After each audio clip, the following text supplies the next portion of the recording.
Hello everyone, welcome back to Beyond the Veil Tarot and Astrology. My name is Candice Marie. Thanks for joining me. Happy Friday, everybody. I hope you guys are doing well. We are live on Friday evening, August the 2nd, and we are doing astrology readings this evening. So if you can see the stream, give me a thumbs up, like this, and leave me a comment. And hopefully I can get a reading for you. So we'll see what the night has to offer us. But yeah, we're going to be looking at this up and coming new moon in Leo. We're going to be talking about how this is impacting your charts, or I'll be answering any one question that you guys have about transits, timing, or specific aspects in your natal chart. If this is the first time that you're joining me for a live reading, welcome. I'm here every Friday at 5 p.m. Pacific time, 8 p.m. Eastern, and we kind of alternate between Fridays. Sometimes we do astrology, sometimes we do tarot. We're doubling down on astrology this week because I missed a week or two ago, so kind of getting back on track. If you would like to get a reading, you can do so by scanning this QR code. This is going to take you to my PayPal. All readings are by donation, and we're doing readings first come, first serve, so you want to get in and get your spot before we close the queue. Basically, for me to do a reading for you, I need your exact time, date of birth, location, city, state, and country. Please be sure to include that in the memo for the PayPal, or we also take Super Chat. Or if you're feeling like joining my memberships, you can become a part of my memberships. A level 3 membership is going to include a reading once a month, and you get the perks of not having to really wait in line because we take our level 3 members first. So I'll say hi to everybody in the chat. I know there's a lot of people waiting. I appreciate your guys' patience because sometimes these astrology readings can get kind of hectic, but you guys are generally pretty cool with waiting and listening to everybody else's kind of tea. And since it's the beginning of the month, I just want to remind you guys, if you are a level 3 member and you'd like to get a reading, you can cash in on one of your readings now. We have got, I think, 5 Fridays in the month of August, so there's gonna be plenty of opportunities to get readings. So if you missed me, I'll catch you guys back here next week or 2 weeks for astrology. So I just want to say a big thank you, give a shout out to all my level 2 and level 3 members. You guys are the best. You make it possible for me to be a full-time content creator. If you guys haven't seen my work, make sure you subscribe, check out the channel. We're here Tuesdays, Thursdays, Fridays, and Sundays trying to make sense of what is going on in the cosmos. I combined tarot, Western astrology, and the Sabian symbols. We have long format programming. So we do long horoscopes, in-depth weekly videos. We talk about all the transits, new and full moon reports. August is wild, so make sure you're subscribed so you know what's going on. I have lots of content to give you guys some insight as to how the transits are impacting you and the collective. And let me say thank you to all of my memberships. So Butterfly High, Let Your Light Shine, Blue, Renee, Jessica, Daily Bliss, Stephanie, Penny, Smoking Brown Eyes, Lisa, MC4, He Sent Me Orbs, Rosary, Jen, Dorothy, Claire, David, Cece, Laverne, Lolita, Darlene, Christine, Queen of Light Bulbs, Erica, Grow Up Together, Victoria Rusk, Thunder Spooks, Deanna, Enchanted Crossroads, Sharon, Steve, Paula, Angelin, Willow, Emma, Taliba, Jackie, Jessica Martinez, and Susan Wexler. Wow, some of you guys have been members for 3 years. You guys are the best. Thank you so much for supporting me and making it possible for me to be a full-time content creator. We hit 36,000 subscribers this month, guys. It's kind of a big deal. So we're chugging our way along, hopefully hitting 50K around the end of the year. You can make it possible by subscribing. All right, so here's how this is gonna go. I'm gonna take the level 3 people first. I'll let you guys know who I already have in the queue. You'll hear me call some names out in advance. That's just to kind of give you a heads up that you're on deck. So if you're away from your computer or your phone grabbing snacks or a drink or something, if you hear your name, you can come running because your reading is coming up. So let's go ahead and take a look at who we've got first. So I've got for level 3 memberships, Butterfly, Rosary, Christine, and Dorothy. So you guys are going to be up first. And for those of you guys who got into the queue, let me just double check here. All right. We've got CZ, Gabriella, Sage Moon, Richard, Matt Powers, Lady, and Kayla. So you guys are all in the queue already. All right, let me go through my my chat now so I can say hi to everybody. I know there's a lot of members here. What's up, CZ? What's up, MJ, Katie, Jenna, Ladies here, Butterflies here, Rosary's here, Christine, all the members are here. What's up, Sky, Dorothy, Gabby, Chelsea, and Katie? I did get your info, no worries. How's everybody doing? Happy Friday. Sunday we have the new moon in Leo. So if you guys want to know how that's impacting you, I can take a look at how it's impacting your specific chart. And we'll kind of see what is manifesting. Such a good moon, guys. It is at 12 degrees. It's going to sextile Jupiter. It's going to sextile Mars. That means if we are writing our intentions, burning them, speaking them into fruition, they're pretty potent. And we're going to see a trine in the North Node. So this new moon on the 4th is an awesome little slice of sunshine compared to the hot ass mess of the rest of August of 2024. So if you guys haven't checked out the horoscopes, check those out. And if you guys want to follow my astrology antics, follow me on X. This is where I'm most active at BTV Astro. You guys can kind of see some of the shit posting that I'm doing there. All right, Butterfly High says, July was not it at all. Yes, we're still accepting readings. Get in the queue and give me a little bit of time, and then I'll give you guys an update. Once I go through the level 3 members, I'll update you as to who I have that has joined in, and we will let you know when we're closing the queue. And if I miss you, we'll catch you back here next week. All right, so let's go ahead and get on into it. We're going to start with Butterfly, and then we'll do Rosary and Christine. And let's see what Butterfly has to say. She said, hey, Candace, I want to cash on my reading. I've got you 11/9/93 at 1:10 a.m. I want to know when's the best time to take my board exam since I have failed twice. And is it possible? Do I have any negative aspects in terms of career since I'm unemployed since last year?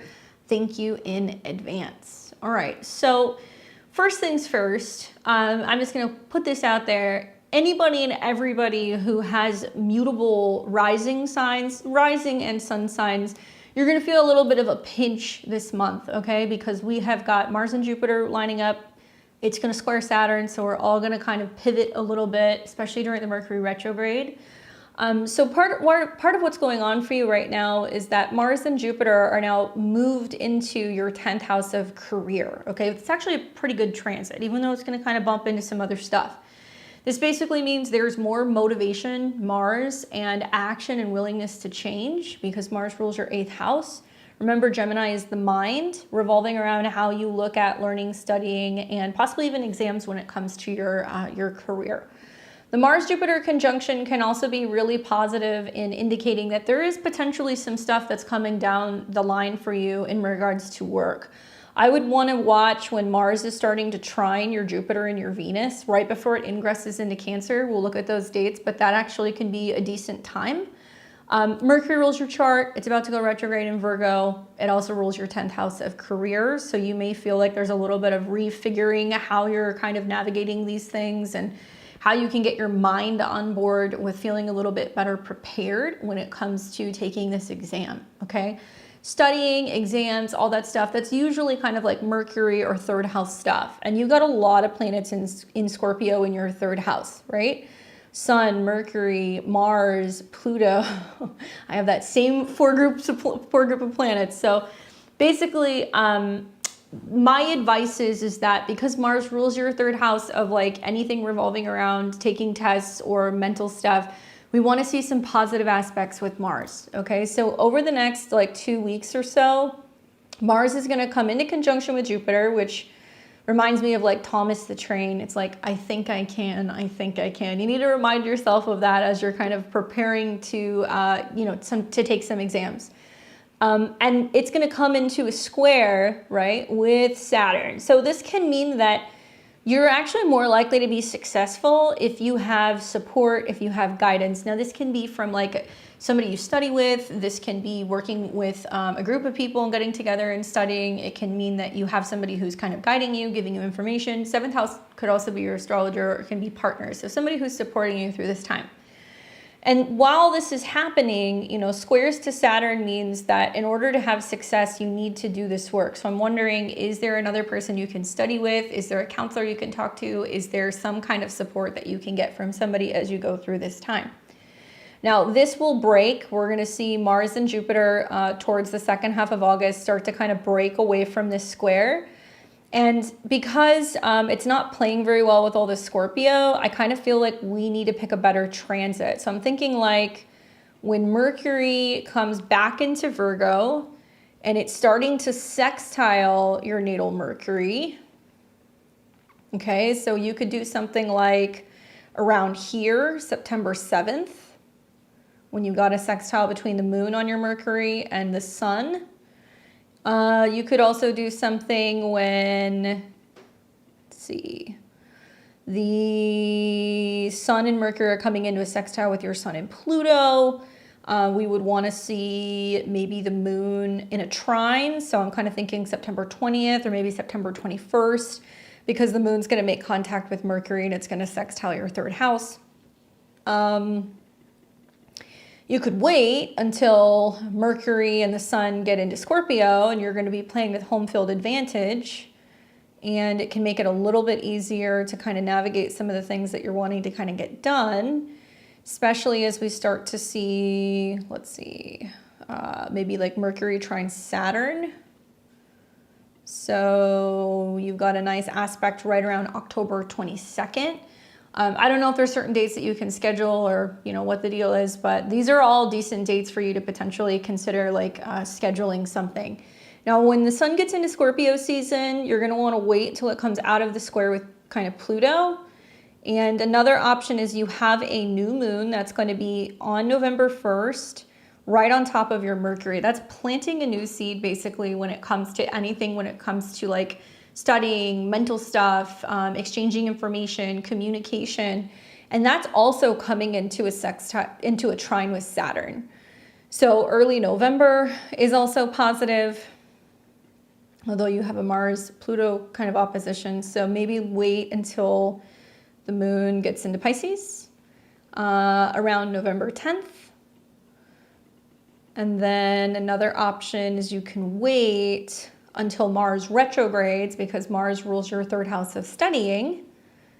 And I'm kind of thinking maybe when Mercury is in a trine with Mars, you could do something like this, December 17th, because you're going back and you're taking the test again. And then another option is when Mars trines the North Node. And I would like to see you do that with maybe like the moon in Sagittarius, so December 28th. So all of these dates are decent dates for you. Just kind of keep in mind that, you know, there's going to be a Mercury retrograde that's going to take place basically at the end of November, the beginning of December. So that may not be a good time, but all the dates that I gave you are great. Just to give you some insight on when you may see a job opportunity pop up, when Mars comes into a trine with your Jupiter and your Venus, right here. Okay, so this looks like it's right around September 3rd. Mars trine Jupiter opens up the opportunity for money and resources. Mars is also trine Venus. Ooh, September 3rd is the time that I would want to be like interviewing, applying for jobs. You might be hearing stuff back. Beautiful energy right after a new moon that's going to be in Virgo, and all that energy is sextiling your chart ruler Mercury. So there's going to be a lot more confidence. My advice is, with Mercury going retrograde in your first house into your 12th house, this is about practicing mindfulness. It's about not doubting your abilities to be successful. And it's also about taking time to kind of rest and recuperate and come up with an action plan, so you're not feeling so stressed or anxious about being able to pass your exams. While it's in the 12th house, it'll square Uranus in your 9th. So it can be like mind over matter, manifestation, maybe trying to do some kind of like routine where you're listening to like motivational tapes, or you're doing some kind of meditation prior to going to sleep at night to kind of get your mind ready and prepared to be able to ace your exams, right? So hopefully that's helpful in giving you some insight. Can we do dates in 2025? Until when? So 2025... let's see. So I would say Pisces season, you're going to end Mercury. I don't like Mercury and Pisces with Saturn though until April. Okay, so, you know, Mercury will be in shadow here at the end of February, and I'm not crazy about Mercury coming into conjunction with Saturn and Neptune, even if it is trining all of your stuff. I feel like that can be difficult when it comes to being able to like gain clarity, but if you absolutely have to do something like end of February, you want to do it before the beginning of March. Looks like there's going to be a new moon. Okay, so right there, and that's going to trine your Mercury. So you could do that maybe here, March 3rd or March 4th. And then Mercury is going to turn retrograde and it's going to in conjunct your Mars. So that's really the only time that I like. Because during Aries season, it's going to in conjunct all your third house, Mercury's retrograde. And then maybe another opportunity will be like when the sun is getting into Taurus and it's starting to sextile. Yeah, it's still going to oppose, but it is going to start coming into a sextile with Saturn. So you're looking at closer to like May. So you could do something like right here where you have the moon trine Mercury around May 16th. Okay. So hopefully that's helpful. The astrology next year is kind of dicey, to be honest with you, especially in the spring. So if you have to wait until those dates in 2025. You're welcome. Good luck. Light a Mercury candle. You can do that on Wednesdays, like an orange candle, and like putting out a key. That's really helpful for Mercury. All right, let's see, who else do we have? So we have Rosary, Christine, and then Dorothy. All right, so let's see what Rosary had to say. Let's see. Hey, Candice, want to get my monthly reading. You mentioned that I'm going to have my node square this month. Again, anything I need to know, you said it's about relationships, but it's been tough and I'm learning so much. I recently went back to dating and I have met decent guys, but nothing has moved forward. All right, let's see what's going on with your nodes. David has entered the chat.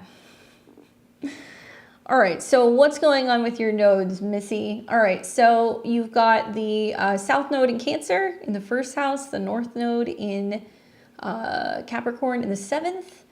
And it does look like this North and South node are coming in for this square. Okay, so what's kind of interesting about this is that when you have the nodal square kind of thing happen, it basically means what you're used to doing, what you've always done is no longer working, and you need to adapt to kind of like new lessons or new experiences before you move into your North node. So this is really important because several years down the line, when you have your nodal return, it's going to better set you up for relationships, right? That's the theme.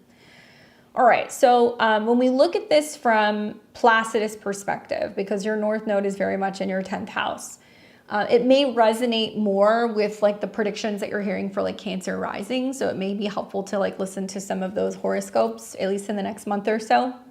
So the North node recently came into conjunction with your Mercury, right? And you have Mercury in Aries in the 10th house and it's retrograde. I see this as learning how to feel heard, or learning how to be more assertive, or learning how to be more kind of involved when it comes to directing or kind of expressing yourself to other people. If you look at this a little bit more closely, your Mercury is at 11. So it definitely is about groups and friends and socializing and networks and kind of going and mixing and mingling with different people. If this was a whole sign Gemini rising chart, your North node square would actually be in the 11th house. So it would be about taking action, going and focusing on making friends and being a part of networks. So it applies either way. And if we look at the ruler of your Mercury, your dispositor, it's Mars. And even Mars is in Aquarius. So it keeps bringing up all these like 11th house themes, which is focus on making friends, not necessarily seeking relationships. Relationships may be facilitated, through friendships or through some kind of like communal connection. So I see Mercury in your 10th house as being like, do you want to be my friend, right? Do you want to hang out? And like taking the initiative to kind of being a little bit more forward and vocal with people. So the nodes are going to square at about 6 degrees. And that means I think it's more about making time, fitting maybe kind of more activities into your schedule, things like that. There's other stuff that's going on that is impacting your relationships. One is that you have a bigger transit that's kind of going on this year into next year. Both Saturn and Neptune are going to come into conjunction with each other around 29 degrees next year. They're going to square your descendant. That means you're like, where am I going? Which end is up when it comes to your status or your career? It'll also square your 7th house. So it's kind of like, where is my person? What am I doing with relationships? And angles are very sensitive parts in the chart. So that's something you're kind of working through. Nothing is clearly defined with like a Neptune transit. And maybe when Saturn comes through there, there's going to be more clarity in terms of like what you're doing in relationships. Now, Jupiter rules your 7th house. So if Jupiter rules your 7th house, we have to see, well, where's Jupiter? What is it doing? Jupiter's in your 12th house this year. You'll see it kind of cross your ascendant pretty soon, but it does seem like relationships may feel like they're hard to find or hard to kind of maintain because the 12th house is kind of etheric. Meditations, visualizations, setting intentions, writing messages to a future partner. These are all things you should be doing with Jupiter in your 12th house because this kind of invitation of bringing a partnership in is going to be happening in a 12th house way. The other thing that I think about, and you will see this in the month of August, so don't get discouraged because there's going to be this feeling of being like, where is this person? I feel like they're coming in, but I can't quite put my finger on it yet. That's because Jupiter is going to square Saturn. Okay, so when you see the need for growth in relationship kind of getting thwarted by Saturn. Gemini risings, you're going to hear, well, they want to travel, they want to be free, they want to be with partners, but there's work to do, right? Want. Saturn in the whole sign, 10th house. Saturn will be crossing your sun also in this next year. So that's going to be about kind of like defining moments when it comes to significant men in your life or partnerships. You know, your sun is conjunct Juno, so I'm just going to kind of go on a limb here, but usually these people are very much, I want to be known as a partner. I want to be a part of a team. I want to be somebody's spouse or their wife or their girlfriend. There is this sense of really wanting togetherness and partnership when you have Juno on the sun. It's part of your identity and it's on the midheaven. So I think of a couple things that are working in your favor. I think that the North Node transits in your 10th house, it's about being seen and it's just putting yourself out there, right? Even if you're not sure where it's going to go, whether it's with relationships or if it's with your career. I think about the fact that the North Node is going to hit your sun and that's going to happen at the beginning of next year. And that can activate a sense of feeling more confident and feeling more like you're stepping into this like adult version of yourself in your career and also in your relationships and feeling more confident as well. And then I think about Saturn hitting your North Node and the eclipse that's going to be coming in for you in mid-September, which will be right on top of your Juno. And that can be foreshadowing that there is some significant status or relationship change that's coming. So something about this here, right there, screams to me like there is about to be some kind of like relationship that's coming into your life. And you may start feeling like it's being seeded more in September. Oh, I just want to confirm your time. So I have you 11:50 a.m. Is that the right time? It is, I have 29 degrees and 57 seconds. 11:50 or 11:51.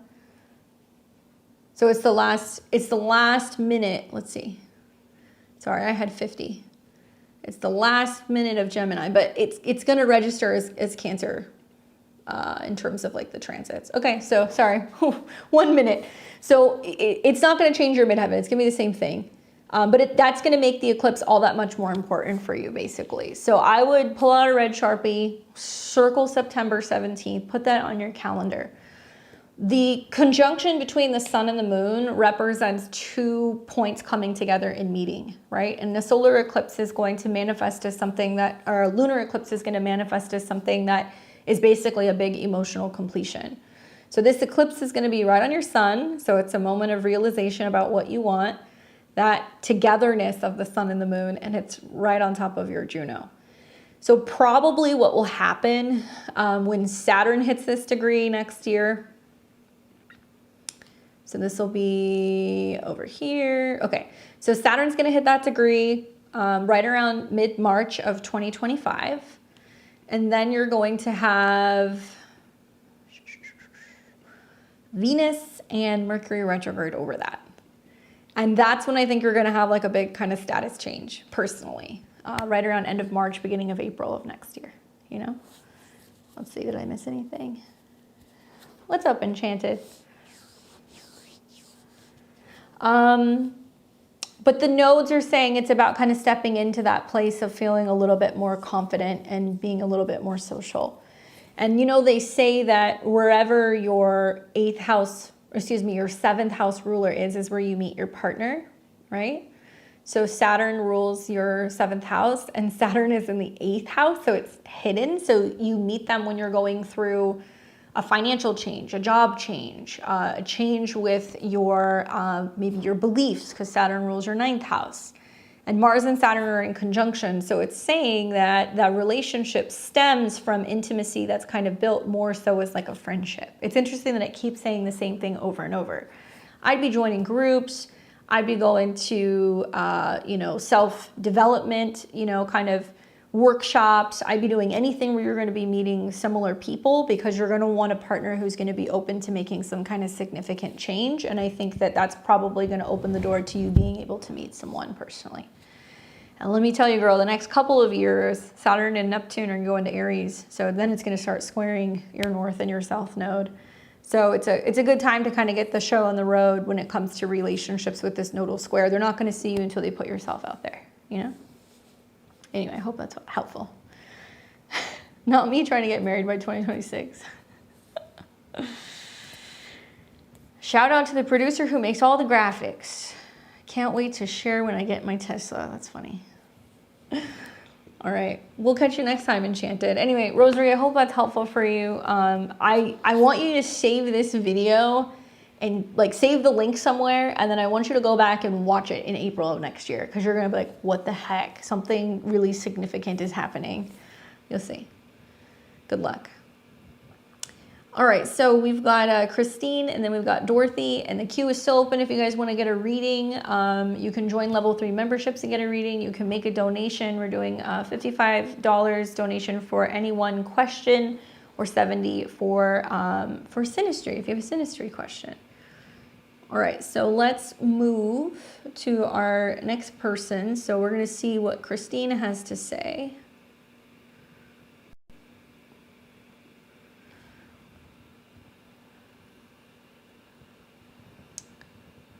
And Christine says, hey Candace, cashing in on my monthly. My birthday was last week. If nothing stands out about this new moon, can we do a solar return reading? All right, let's see if there's anything that comes up with this new moon for you.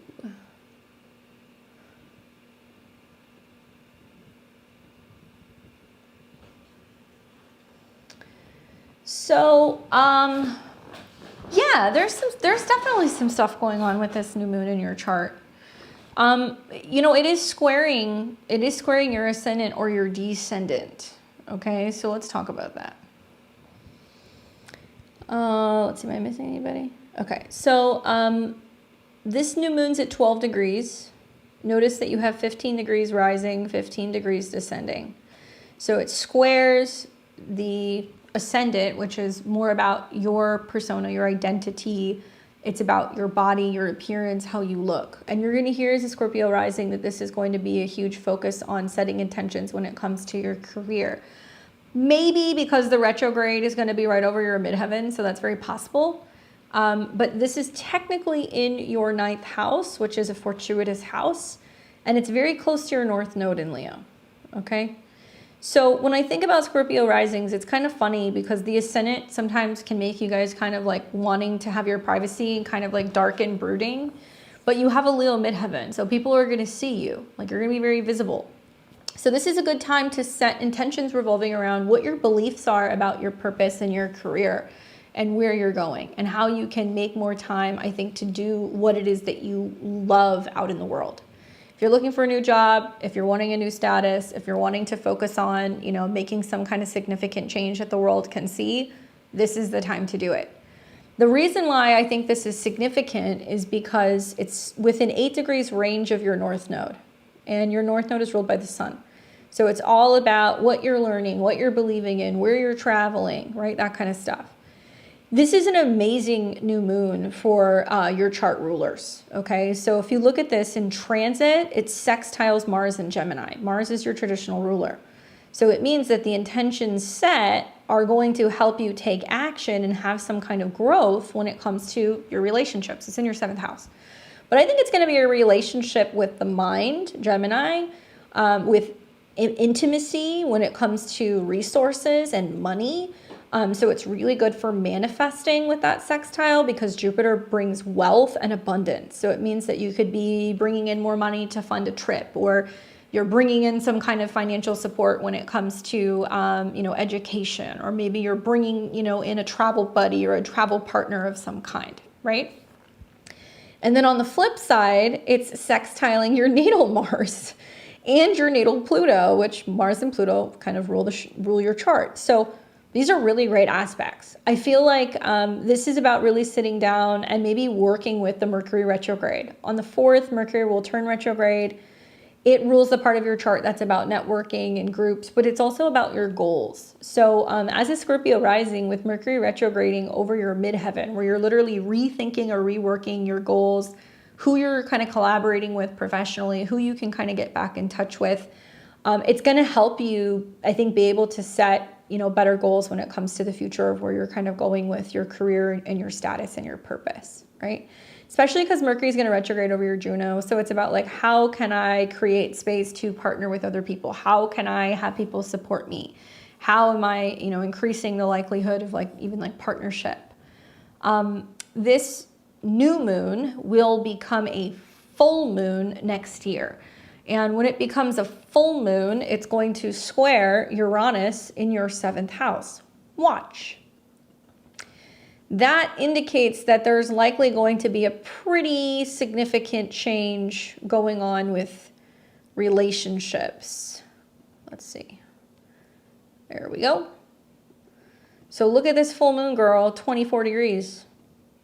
So what seeds you're planting during this new moon is basically going to provide you with an excellent opportunity to have a lot of exposure and I think a lot of growth.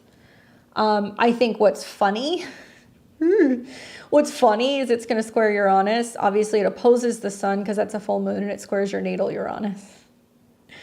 And the dispositor of the sun is both Saturn as well as Uranus. This is a lot more about partnership, right? I think it's a lot more about partnership, and it's a lot more about learning how to kind of connect with other people and receive support, whether that's professionally or, financially, Taurus, romantically, 7th house. And I'm looking at Jupiter that's coming for your Venus this year. So this is also a big story that's about working with other people to better manage finances, to better, kind of open up when it comes to intimacy and also relationships. And yeah, I would say mark your calendar for February of 2025, because that's going to be a really big turning point for you. And when I look at where your chart ruler is, Mars, it's also retrograde over your Mercury. So it means that you're going to be learning how to practice more vulnerability when it comes to connecting with another person. So yes, this is why it pays. Not all new and full moons are created equal. Some are going to have better aspects than others. I think the reason why you're hearing so much about the positivity of this new moon is just it's ripe with opportunities with sextiles to Jupiter. But if you learn how to look at the new moons and you see where it is in your chart and what it's seeding, and then you go 6 months into the future and you look at the full moon and you can see the degrees that they're in, you're going to be like, oh my gosh, okay, it's making a really big aspect. So it kind of, you have a little bit more of an emphasis in the intentions that you're setting when you have the new moon, if that makes sense. Anyway, do something with it. That's my advice. This is something you want to work with. And I think that considering it's happening also right around the time of your birthday, let's see, what annual perfection are you in? I know the solar return is important, but I would say because you're in a lunar year, so you're in a 9th house year ruled by the moons are going to be all that much more important. So I would go and learn about what your 9th house annual perfection is about. It's going to facilitate, or I guess fulfill, the prophecy of your natal moon. And you have moon in Capricorn in your whole sign 3rd. So that means that you're learning how to communicate and express and kind of get down to business. And also it can be about business with people at a distance, or it can be about education, learning, that kind of stuff. But the new and the full moons and the eclipses are going to be a lot more impactful for you this year. Hopefully that's helpful for you, Christine. Happy belated. All right, so let's see, who else do we have? We have Dorothy, and then we're gonna move on to the people who got in the queue. We still have it open if you guys want to get a reading. All right, so we have got Dorothy here. What's up, Dorothy? All right, let's see her questions. Okay. The Jupiter-Mars square Saturn is happening during my natal moon in Pisces. Is there anything I should watch out for? Well, if you got personal planets that are within that like 14 to, I would say, even like 18 degree placement, you're going to see some stuff happening. So let's take a look at it. All right. So, well, really, I'm just going to tell you actions have consequences, because the conjunction of Jupiter and Mars is on your ascendant. So if you haven't already seen, it's a really interesting aspect. Traditionally, I kind of feel like Jupiter-Mars conjunctions can be positive. It can be uplifting. It can be encouraging us to act, to learn, to travel, to be optimistic, right? So especially with Mars ruling the North Node, it's really wanting to propel us forward. And it's like not just talking about it, actually doing it.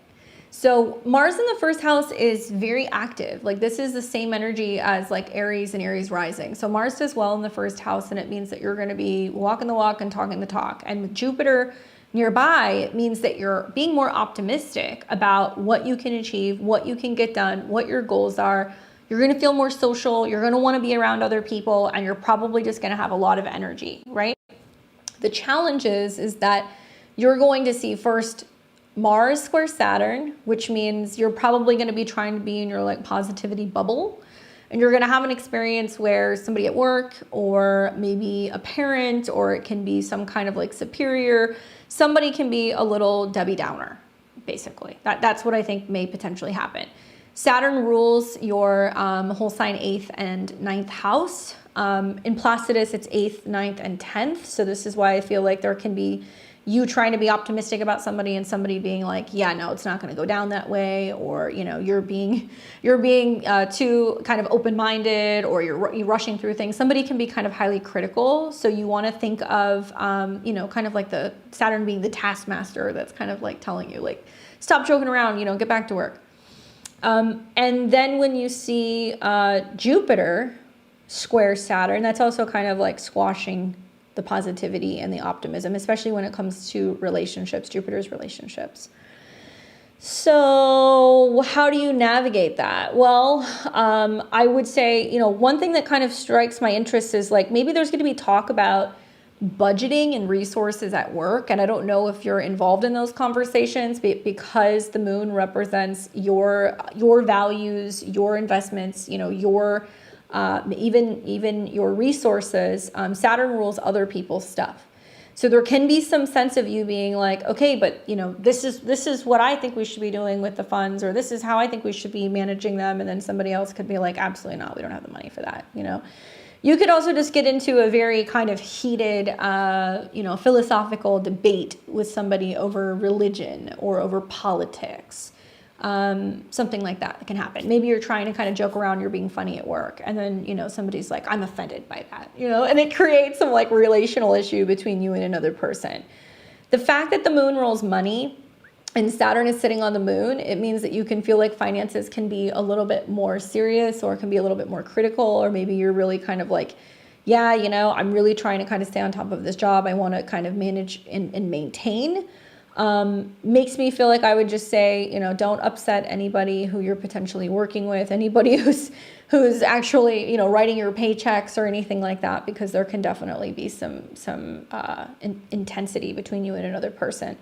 I would say don't let other people kind of squash your optimism and your happiness as well. You know, unfortunately, Gemini risings, you know, and Gemini placements in general, you guys are known for being a little bit more lighthearted, and you can kind of goof around and kind of joke, and you can be very witty.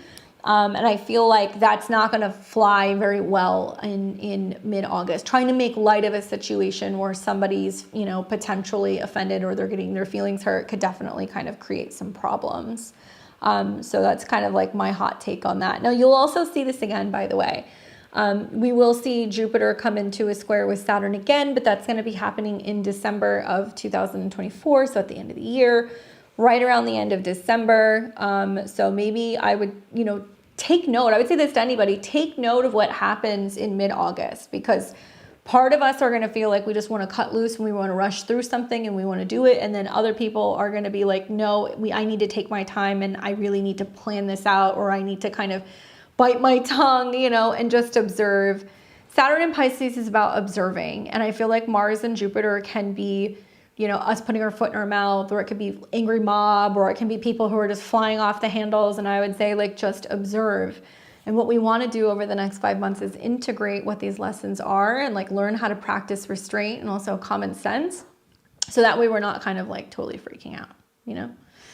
Anyway, so hopefully that's helpful in giving you some insight. Watch for the second square that you're going to see. You're going to start seeing it kick up a little early because you're going to have a Mercury retrograde in Sagittarius at the end of November.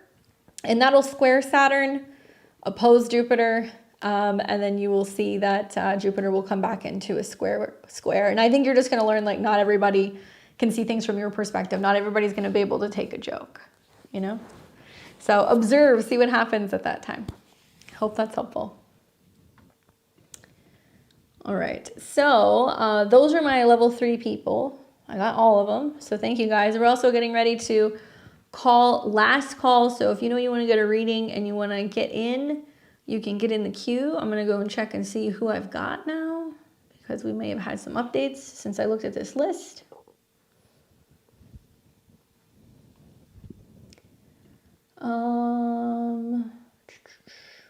Come on, PayPal.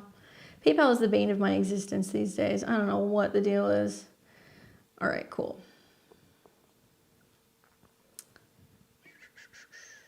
And if you guys have not already given me a thumbs up, please do, and subscribe to the channel so you can get all kinds of good insight. All right. Okay, so here's who I've got so far, and we're definitely going to call last call. So if you guys want to get in, get in. I've got Camille, Gabriella, Sage Moon. I've got Richard, Matt Powers. I've got Lady, Kayla, Ada, Patty, Treya, Jennifer. Let's see, Julian, and then we've got Jennifer again. So if you guys want to get in, get in. Thanks, Alyssa. Lots of new names, that's for sure. So we're going to go up to Lady, and then I have to put in some new charts, but we'll kind of keep things moving. So we're going to take CZ, Gabriella, and Sage Moon. You guys are all on deck. So let's see, let's open up CZ. And that's for you, Camille. And welcome to all new members. Thanks for hanging out with me on Friday night. All right, so let's take a look and see what Camille says. I saw you got in there twice. Thank you. Let's see. So I think you actually asked your question up here, if I remember correctly. There we go. So we've got the transits now for Camille. Hey, Candace, you read for me last week. I've been torn and heartbroken over there not being any foreseeable movement in the relationship with my friend with ALS. You're reading or in real life.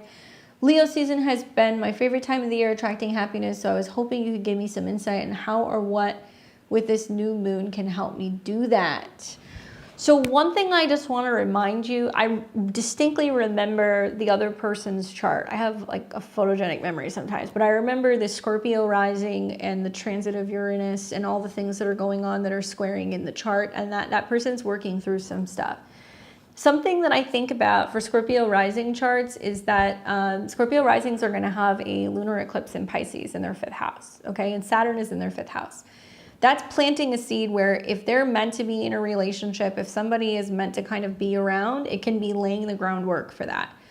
In the spring of 2025, when Venus retrogrades there, when Mercury retrogrades there, when there is a Saturn conjunction, if some Scorpio risings have been holding back from being vulnerable, opening up, talking about their feelings, you know, with the person they were involved with or whatever, like there can be reconnections. So, and that's very strong because there's going to be a 7th house ruler in the 5th house, and you're also going to have Saturn in the North Node there. So I would say when all these transits are happening, it's going to be an aspect to Uranus. So it can be like a moment of change where maybe they're in a position where they're a little bit more willing to be vulnerable, and there can be like reconnections with Saturn in the 5th house. It's very common when you see Saturn, Venus, North Node there that there can be some kind of needing to kind of connect with somebody, especially during a retrograde, right? Anyway, your new moon that you're going to be having in Leo in just a couple of days is going to be taking place technically in your Placidus 10th house. Now, this is interesting. And not everybody knows about this, but, you know, I like using Placidus because I feel like it's the most accurate for transits. Sure, you can look at natal charts with whole sign, but I really feel like with transits, there's definitely something to be said about when a planet is actually transiting through the house. I feel like it really coordinates to the house that it's actually physically in. In your chart, and you get this with Placidus, you have interception. So say how your 8th house starts with Cancer and your 9th house starts with Virgo, it swallows up Leo. That means that the sign Aquarius and Leo are kind of like hidden spots. Those particular signs are hidden spots within your 2nd and your 8th house. For example, this is going to mean that your natal Uranus is going to be rather significant in your chart because Uranus rules Aquarius, and your sun is going to be very significant in your chart because the sun rules Leo.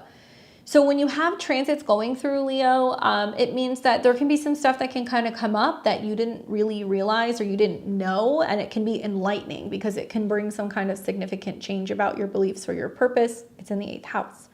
Same thing with Aquarius transits. Now, when you have planets in these houses, these are also blind spots. So, for example, you know, you have Uranus, which rules Aquarius, and it's in a square to your sun. So you actually do see a hard aspect between these two planetary rulers, which basically means you're learning to integrate change when it comes to love, romance, creativity, and friendships and your goals, right? So there can be some really dramatic things that can happen in your love life, 8th house interception Leo, some really dramatic things that can also happen with your finances, and lots of change and things that can kind of come unexpectedly with friendships and what you value in friendships, right? Anyway. So looking at what's happening, you know, you have a new moon, which is a Sag rising, you're going to hear it's in your 9th house, but it's in your 8th house. So it's about changing and transforming the way that you see what your overall kind of purpose is in your life. This is in a trine exactly to your ascendant. I like that. I feel like that's kind of embracing some new fresh start. It's also about kind of really getting clear about what the heart wants and like doing a lot of soul searching in the 8th house. And being open to change. The other aspect that it's making is it's also making a trine to the transiting North Node. So there's something fateful and kind of destined that's happening. Now the North Node is in the 3rd house right now, so it looks like a lot of the change and the transformation is how you think, how you're speaking to yourself, your communication, all of that stuff. You know, there are some challenging aspects in your natal chart, but I feel like with this sextile to your 7th house, Jupiter-Mars transit, it's saying I'm open to, you know, kind of new opportunities, growth, sudden development, and things kind of coming to fruition with relationships. So it's about being willing to kind of open that door and see who or what shows up. What's challenging about this is that it is in a square to your North and South node. And to be honest with you, I don't necessarily think that's a bad thing. I feel like when planets square the nodes, it kind of pushes us to get out of our patterns, right? So for example, if your North Node's in the 5th house, it means that there is this focus on creativity and self-expression and what you love and what you want. And the South Node in the 11th house might be what other people want. And so this new moon is basically saying the challenge here is to kind of upend how you've always done romance and relationship, upend how you've always done friendships. And it literally may feel like you're kind of starting from scratch. It also does slightly square your Pluto. So it does kind of feel like maybe you're feeling like you have to give up on the idea of one relationship in order to be able to embrace another relationship. I don't think it's one or the other, but I could see where that can kind of come up with the square. And it does trine Uranus on your ascendant, which means you're open to change, sudden twists and turns, and things that can happen very unexpectedly. One of the nice last moons that's going to be making a pretty decent aspect to your descendant, you'll see another eclipse that's going to be in Libra that will trine that as well. So I feel like between this one and the Libra eclipse that's going to be coming at the beginning of October, those are the two best times when it comes to opening the door to new relationships. And I do feel like maybe there is a lot of reworking how you feel about relationships because Mercury is about to turn retrograde in Virgo. So that's going to be happening pretty much your 9th into your 8th house. But as a Sag rising, it's about kind of making a change in direction with where you're going with either your relationships or your career. So this is about embracing all that's new, right? Jupiter's going to be in your 7th house all year. Jupiter being in that house does kind of promise there's going to be opportunity for relationships, especially with Mars being there. But I think the lesson for Sag risings right now is with Jupiter and Mars saying, yeah, there is something ramping up or heating up when it comes to partnerships and meeting people. The square to Saturn is, well, what about the past? What am I leaving behind? You know, what am I kind of abandoning, Saturn in Pisces? And that may be really difficult because, you know, with Saturn on your sun at a 19, you feel like you're not supporting somebody and you're kind of moving on from them. When in reality, I think I would just look at it as you're kind of putting him on the shelf for right now. And you may remind him or keep in touch with him and kind of like let him know, like, hey, I'm here if you need anything, you know, letting him know that that door is still open, right? I would go and learn about Chiron transiting your Venus too, because that is pretty common when the Chiron Venus transit happens, that it's opening you up to like a wound that needs to be dealt with. And it can come through, you know, relationships, obviously. But it can also be very healing. Like I've seen in several situations, you know, with a client, for example, when Chiron was coming into conjunction with their Venus, they were going through this like horrific kind of like, you know, the other person wasn't ready and they were devastated and they kind of went through this like uncoupling period. And then, you know, then Chiron retrograded over the Venus and she was healing and integrating. And then Chiron came back and she met somebody new and that ended up being somebody who healed her. And then Chiron retrograded again. And so she was kind of debating whether or not, you know, she could really let go of her insecurities. And then when Chiron hit the 3rd time, she ended up getting engaged to the new partner. And it was like healing all the issues that she had revolving around like security, relationships, and self-esteem. So there can be some like really beautiful things that can happen on the other side of that transit. So I would go and learn about it. Hopefully that's helpful for you. So we've got Gabriella, Sage Moon, and then Richard. So let's pull up Gabriella's chart. What's up, Gabby?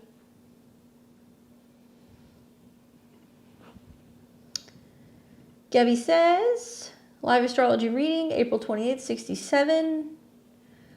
How will the August transits with the retrograde and full moon in Aquarius affect me? P.S. I have Mars, Jupiter conjunct Venus. Ooh, that's a good transit. That's like man buffet. So basically, you know, the Mercury retrograde and the full moon. Just in general, those two things at the same time, because that full moon is scary. So let's talk first about the Mercury retrograde.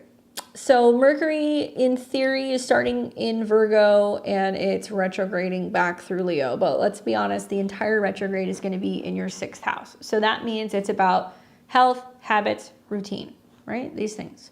Yes, Mercury rules your 7th house. So there could be reassessing, what do I want in relationships? What's working? What's not working?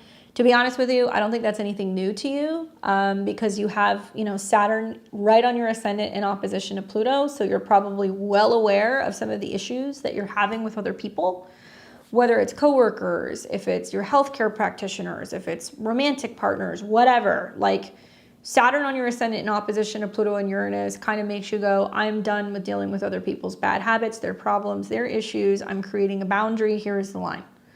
So as Mercury goes retrograde through your 6th house, there's a lot of like, can some of these things be fixed, right? Can this be fixed?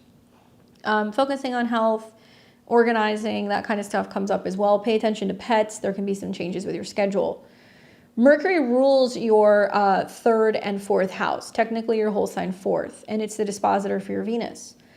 So it does tell me that there can also be this energy brewing where you're like, I want to organize something about my space. I want to expand it. I want to look for a new place. I want to, move furniture around. I want to be making some changes in some capacity.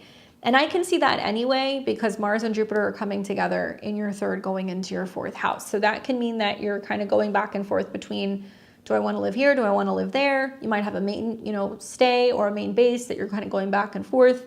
There can be a lot of activity with family. There can be also some kind of pressing situation that's maybe kind of coming up involving travel, family, or siblings that you're feeling like is just coming into some kind of conflict with your schedule, right? So something about schedule conflicts can be potentially coming up here.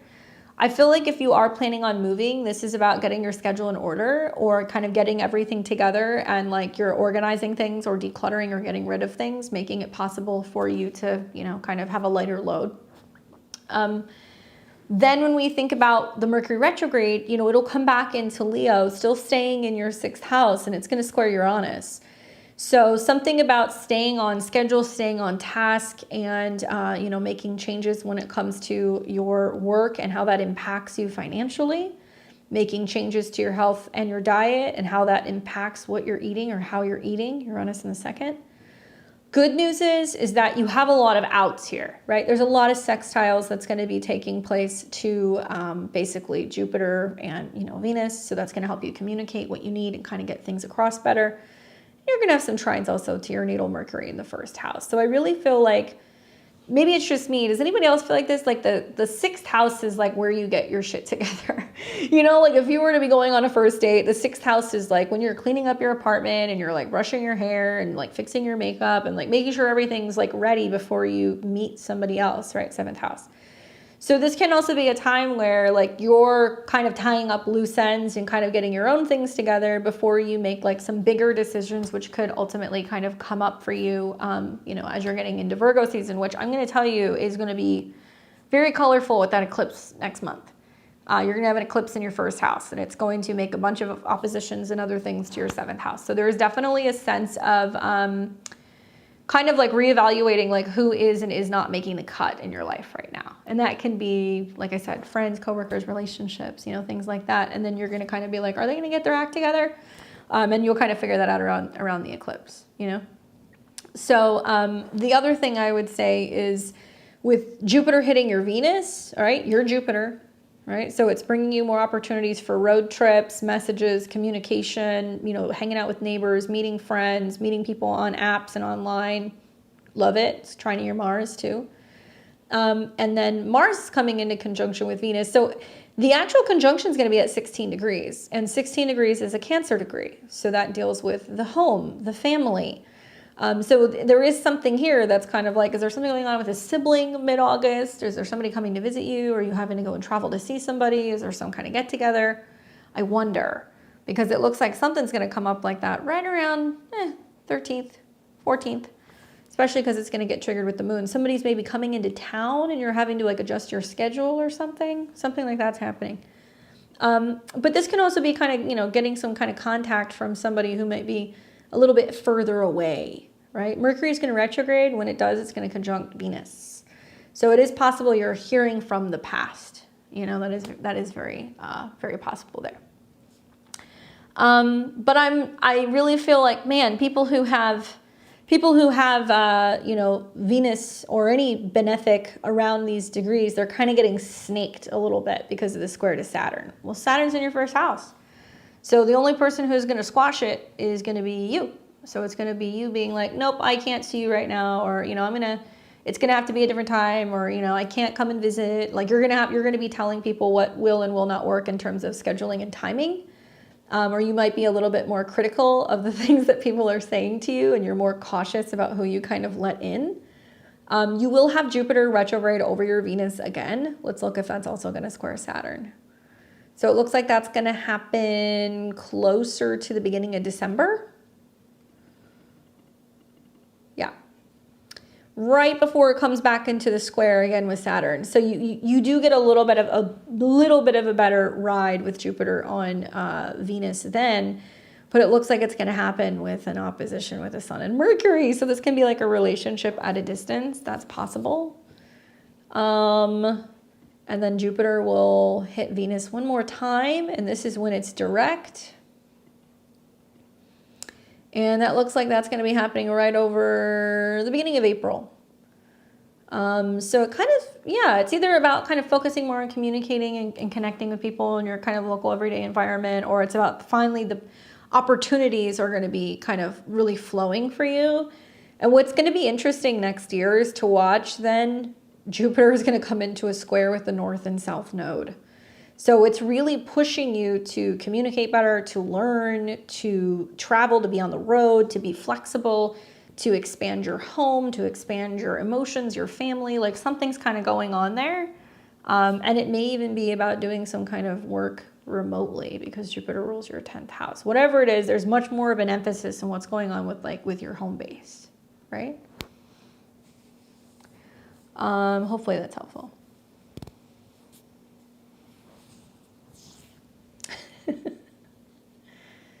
All right, let's see, what else do we have here? You're welcome.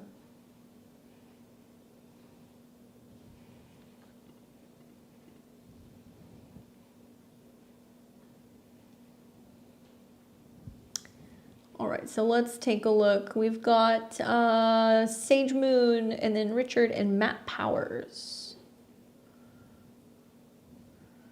And I believe readings are closed. So if we got you, I'll call your name, Jennifer, Julianne.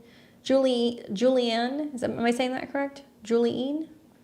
Jennifer, Treya, Patty, Ada, Kayla, Nicole. Okay. All right. So we are going to take Sage Moon, Richard, and then Matt.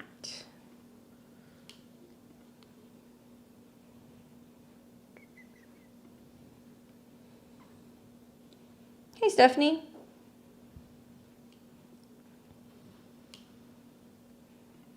We will be back next week. Don't worry. There's 5 Fridays this month.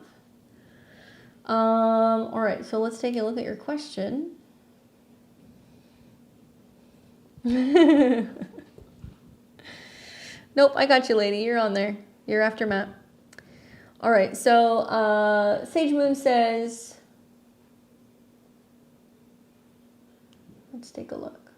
I feel like this might be an important new moon for me. By glancing at my chart, what can I manifest over the next 6 months with the most success? Glow ups, financial gains, romance, all of the above. I trust you'll see the hidden gems. Thank you.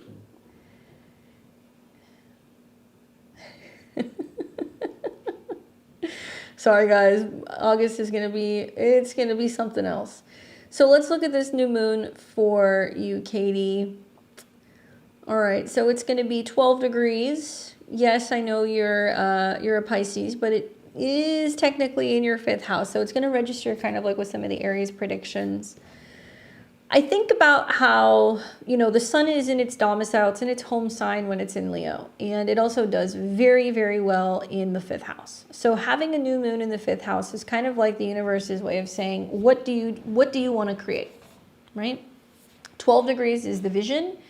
It's the manifestation, it's the plan, it's the dream, it's about romanticizing something, it is about being able to kind of put something together, right?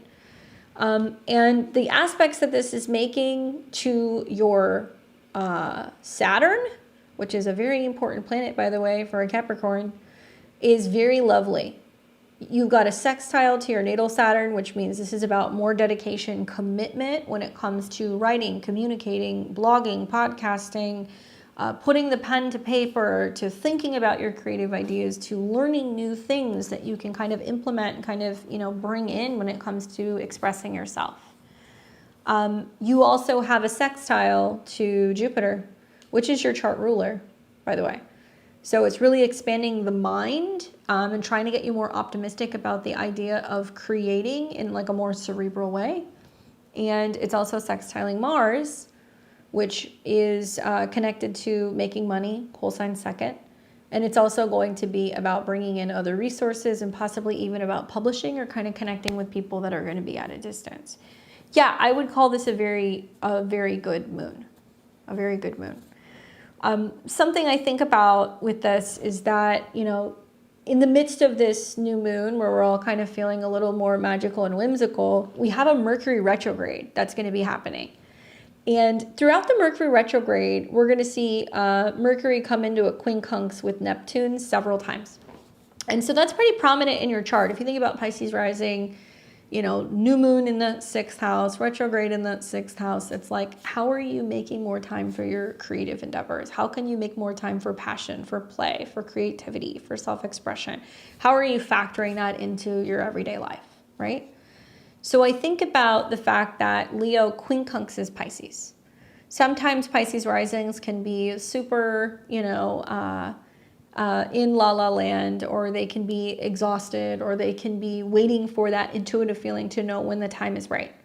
So all of this energy in Leo is kind of quincunxing and inconjuncting both Saturn as well as Neptune. So it's basically saying, stop romanticizing, you know, things. Stop feeling like you're clouded or you're stuck. Come up with a plan. I really feel like it would be good for you to do the Artist's Way. I don't know if you've read that book or if you've worked with that, but I feel like Pisces risings would really benefit from that during this particular period where you're getting into the habit of like doing your morning pages and you're getting up and you're doing the exercises and you're making sure that you're committed to creating a schedule revolving around creativity. That could be really helpful with some of these quincunx and inconjunctions. Cool. All right. Consider doing some of that because it's about, you know, kind of cutting through the haze of Saturn and Neptune and making time for the things that are the most important for you. And sometimes this also means scheduling time to just have nothing to do. I know that sounds like weird, but it's about creating time to do nothing. Blocking off parts of your schedule where you're like, okay, if I want to write, if I want to paint, you know, if I want to, whatever I want to do, if I want to dance, I'm just creating that time to be able to do that. You don't have to have an agenda, which can be hard having so many planets in Capricorn. I know. Wanting to get back into painting, but doing something different than what I've ever done before. Cool. This is also a good time for developing skills and stuff with the retrograde in the 6th house. If we look 6 months down the road, okay, and we look at this becoming a full moon,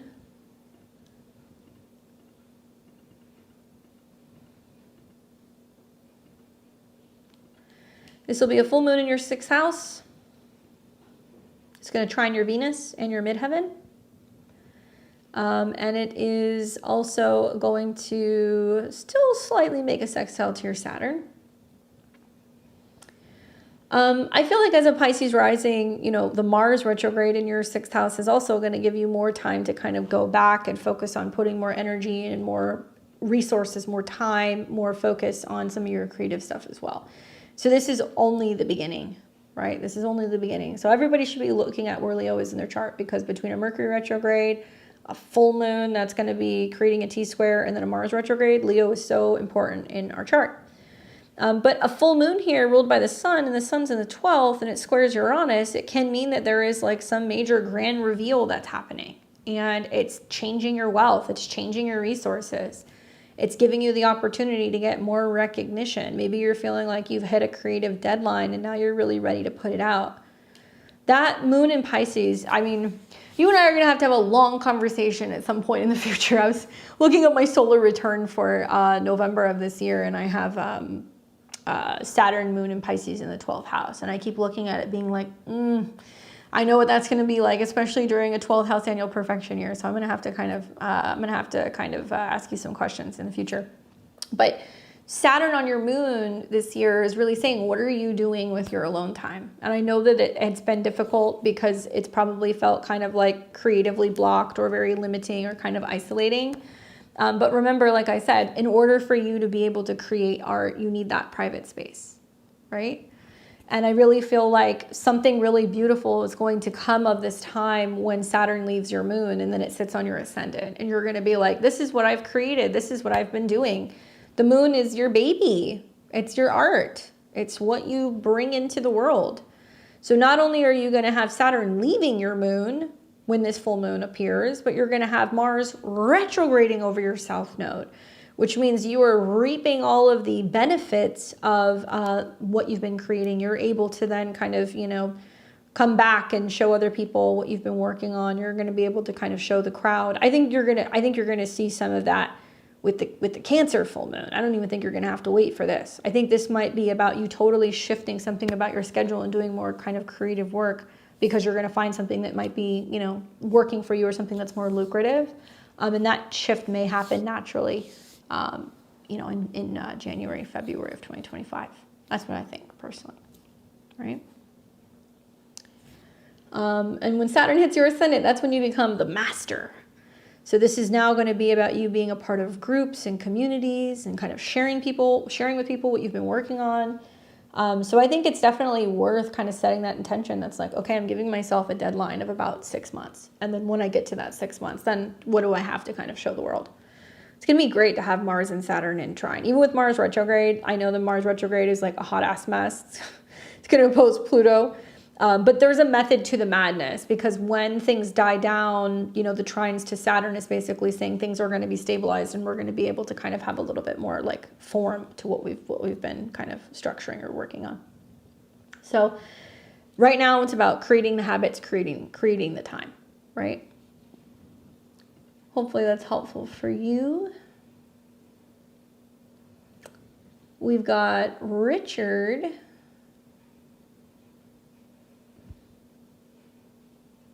What's up, Richard? Richard's here September 13th, 81, 7:10 p.m. Let me fix that. I just caught that. Mercury retrograde. PM. There we go. Very different chart. And Richard says, my question is, what does the next 5 to 6 months look like? Career, any changes, promotion, or domestic life, any changes on the home or marriage front?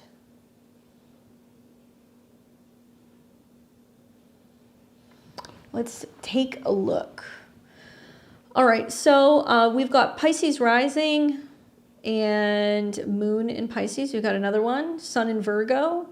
And you're wanting to know what is kind of going on when it comes to promotion, work, all that stuff. I'm just going to save you a lot of time, energy, and I'm going to tell you that if there's going to be any major changes going on at work, don't expect that in the immediate near future.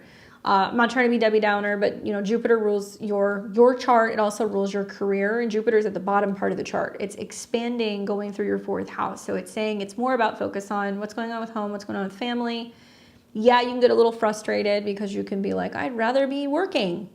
Especially as Jupiter starts opposing Neptune, where you're like, I would rather be out there doing these things. And the 4th house transits teach us that we have to build that solid foundation, and we have to expand emotionally and intuitively and within the home, and also kind of creating more emotional security before we can kind of have that expansion that we want out in the world. I'm also saying this to you because Saturn is still in a square to your moon. To your midheaven, and it's on your moon. So kind of similar to what I was just talking to Katie about, some really similar aspects. There is something that's still emerging in the new year.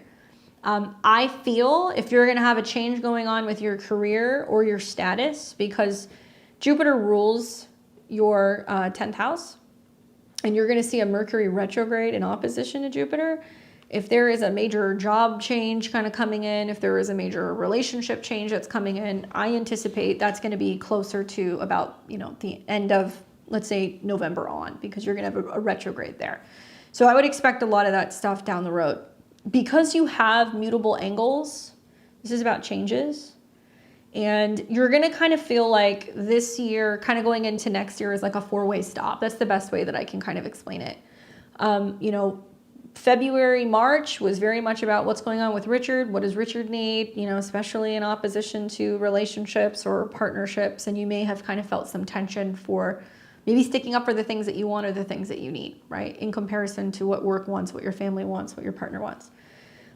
May and June was a lot of, well, what's going on at home? And you're going to still feel this for the next month or so as Mars and Jupiter go through the 4th house. It can feel like Maybe there's some, something growing very quickly, or there's a lot of activity with family, or maybe there's some kind of traveling with family, or there's like a lot of stuff and you're like, I don't necessarily want to be involved, like the squares to Saturn can make you go like, oh, it's just too much for me to deal with right now. So you may opt to say, okay, I'm going to take some time away from home. I'm going to, travel. I'm going to visit my parents, or I'm going to visit my sister or my brother, or you may have family members that are traveling. And so that can ease some of the pressure. But things are rapidly kind of reaching a point when it comes to your fourth house where something is expanding. And Mars can be conflict, but Jupiter can be about positive, optimistic changes. So if you're optimistic about how you're navigating some of these changes at home with your family, it can be positive. Then you're going to see all of that energy square your sun. So you're going to feel like you have more responsibility going on basically at home, because for Virgos, you're going to hear it's career related, but it's in your 10th house. So it's just more, you taking out the trash, you taking care of the kids, or you doing the lawn, that kind of stuff is going to be coming up. And when you get into the fall, so I'm thinking like more mid-September, there's going to be an eclipse that's going to be in Pisces. And this is a lunar eclipse. It's the very first eclipse in the series of eclipses that are going to be in Pisces and in Libra. Pisces and Virgo. We're going to see one in Libra too. To put it very simply, this is ushering you in to the next 2 years as you start seeing North Node eclipses in the first house of Pisces. So it wants you to really focus on what's going on with your body, your needs, yourself independently from your relatives, your work, your partners. And it's going to be right around the 17th. And this full moon is in opposition to your sun. So as a Virgo, if you're just listening to your Virgo horoscopes, you're going to hear, oh, relationship stuff. Things are going on with relationship, big relationship changes, maybe. But for you, I think it's more about relationship to yourself and like learning to kind of become aware of where Saturn and Neptune are showing you. Do you have good boundaries with other people? Is it overwhelming? Are you needing to take better care of your physical or your mental health? And the impact that that has on your relationship with others, right?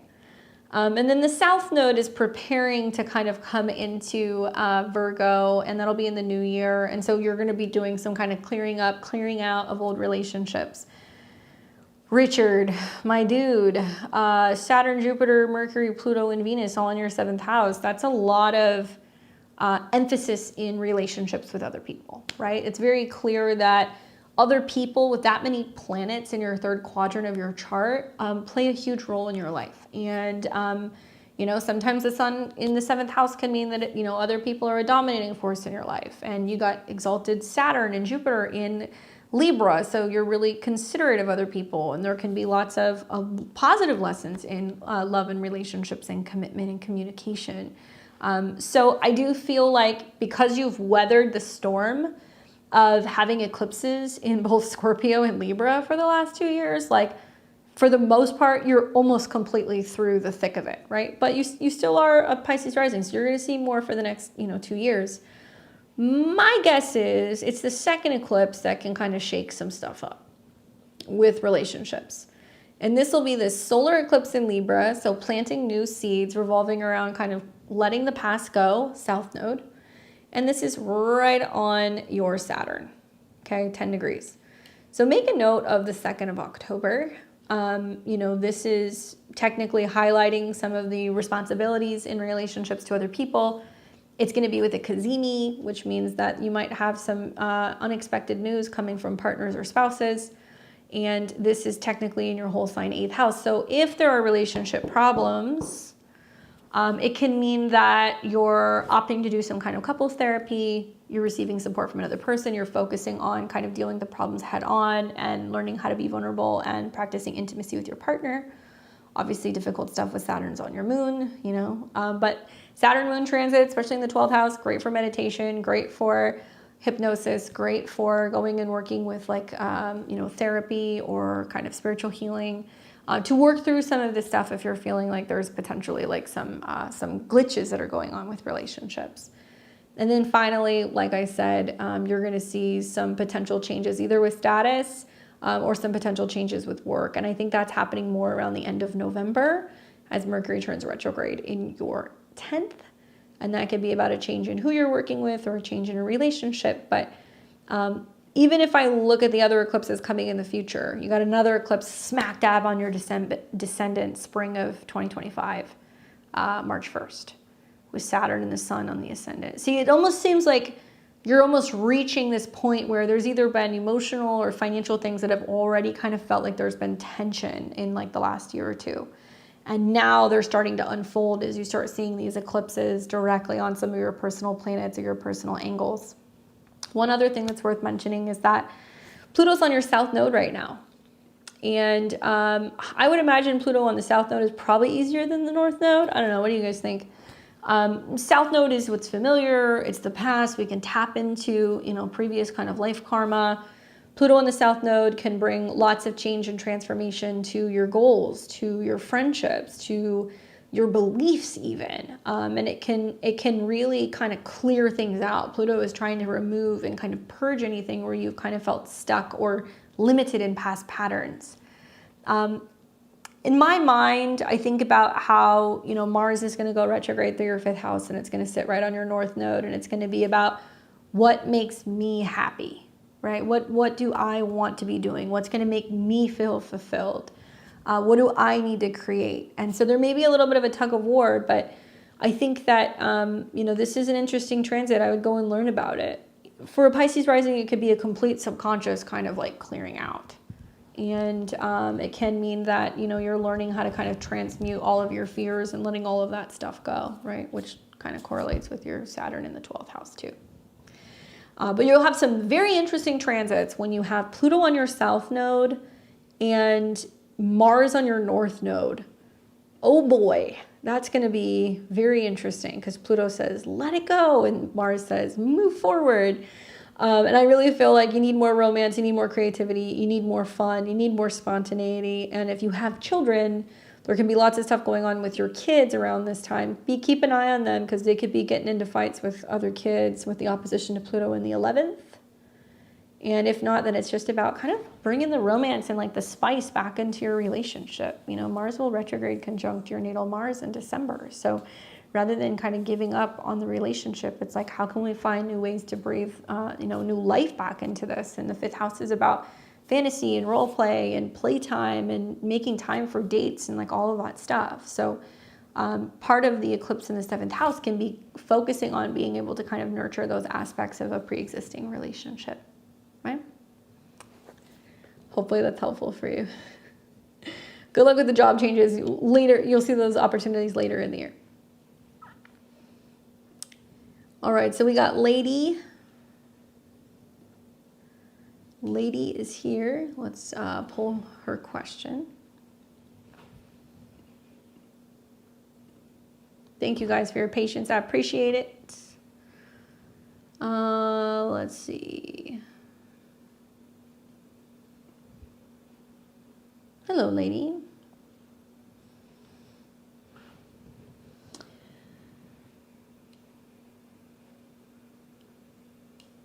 And then we've got Matt.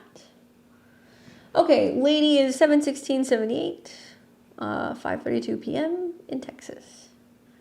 My question: an old coworker contacted me about a position. About a position that he was going to have an opening back in April. The job has taken longer to get posted than he expected. I should be getting an offer next week, and I'm nervous because Mercury retrograde. I'm miserable in my current position, and this is actually a job I think I would love. I just don't want it to be a disaster because of timing.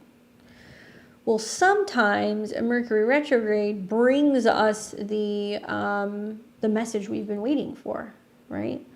So we don't have to worry so much about Mercury being retrograde. I think this is very fitting with your chart because Mercury rules your 10th house of work, and it's going to be retrograding from your whole sign 10th house into your 9th, right? Here's the only thing that I will say.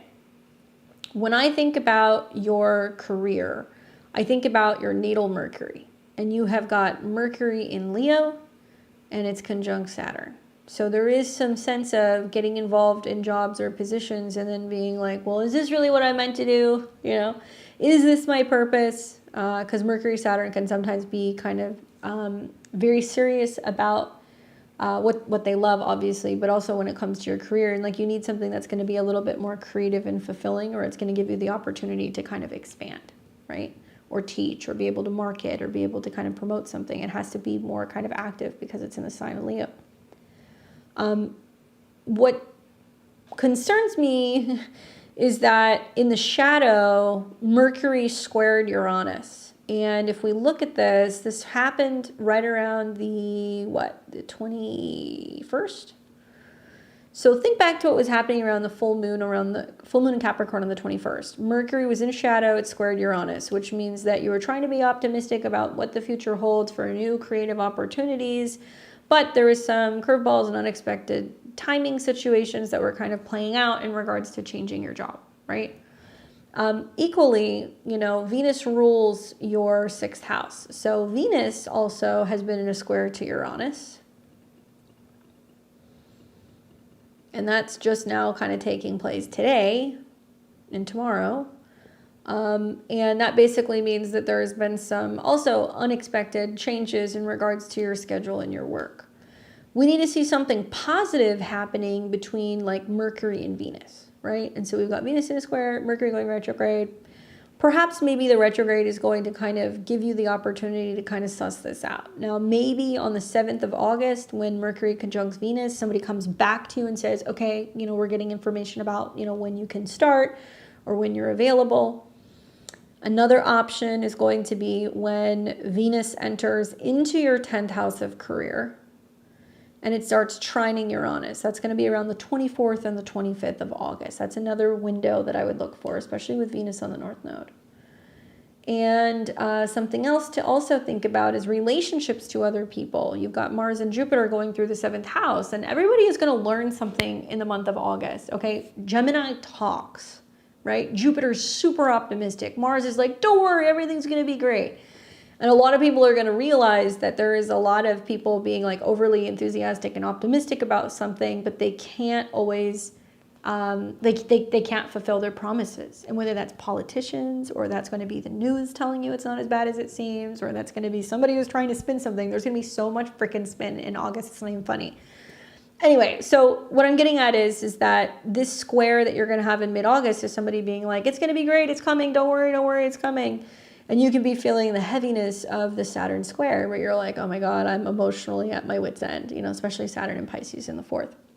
Anyway, probably if you're not hearing anything by then, which would be surprising because Mercury is about to go direct over your natal Mercury, and you're going to have some trines, I would say by around the end of August. And then you're going to have a new moon that's going to be taking place in Virgo, and that's on September 2nd, which can be about starting a new job. Obviously, this is ruled by Mercury, and Mercury is now direct, but it's got one more square to Uranus. So that could be like, is there traveling things that come up between now and then to kill some time? Do you decide that you want to do some kind of training? Are there new opportunities for you to kind of work on some skills before you get into this job? And then finally, you will have a solar eclipse in Libra with Mercury, which makes me feel like at the very least, you may be kind of giving your notice and you might be quitting your job with a South Node eclipse on October 2nd in your 10th house. It's the beginning of August. So August, September, October. Worst case scenario, it could be that long. Or you could be starting around that time. But I really don't think it's going to take much longer than that, especially with the Sun conjunct Mercury. It's kind of being like, this is what I'm doing. I'm working with a new team or I'm joining a new team, So hopefully that's kind of helpful for giving you some insight in how you can navigate this. But I definitely think looking at some of your transits, you're now going to be experiencing a change in your career. Jupiter sextiling your Mercury says that people are kind of helping you expand into a new field. And you also now have, Jupiter trining your Pluto, helping change and transform the teams and where you're working. And you have Uranus now trining your midheaven. So you got a lot of things working in your favor that's helping you make some big changes. But just know more changes coming. There's going to be eclipses taking place in Virgo next year. So there's more things that are going to evolve if you go and look at the eclipse dates for 2025. So make sure it's a job that you really like, because I'm looking at this one in March of 2025. That potentially could be yet another job change. So make sure it's what you enjoy, because something about this eclipse tells me that you're going to be focusing on trying to do some kind of side hustle, some other hobby, some creative business that you're going to be launching on the side, because that seems like what's going on with that eclipse, especially with, ooh, Mars on your Jupiter trine. Something like that is going to be happening, maybe involving home design, real estate, something with like home goods, something kind of connecting to transformation, renovations, things like that, maybe popping up. Definitely with Jupiter and the Sun in conjunction, you're going to have some kind of opportunity to be able to do some of this kind of work, you know. Anyway, I hope that's helpful for you, lady. I hope you get the job. Come back and let us know what happens. We've got Mr. Matt Powers. I laughed when I saw your message. I was like, he's back. Not in a sense of being back at the readings, but obviously I'll read your message. So Mr. Powers is January 23rd, 95. He's from Tennessee. And he says, I'm asking about my upcoming forecast in relation to love. I'm back on the dating scene and wondering when I will be meeting a special lady. Thank you. All right, so Matt's in Aries rising. Obviously there's a lot going on here, Matt, because you are just experiencing a Mars-Venus conjunction. So you're Mars, Venus is others, and with Venus coming into conjunction with Mars, it makes me feel like this is about getting your groove back. So quite literally the next couple of days, and I would say special emphasis on like the 4th and the 5th, when the Moon and Venus are on your Mars, that can be an opportunity to connect with somebody. Now, this is technically in your 6th house, so you could meet somebody like at a gym or at a creative center, or, you know, while you're out running or doing a hobby or something. Whole sign 5th house is bars, clubs, theaters, right? So you could do something like that too over the weekend. But that transit is quick moving. It's not going to be something that's going to last for very long. However, Mercury retrograde over your Mars in Leo says, like, I am making time for dating again. And maybe there is a chance connection when you have a Mercury Sun cazimi around the 18th of August. You go to a party, a gathering, or a get-together of some kind, because the Moon is in the 11th house. So go and socialize, be around other people.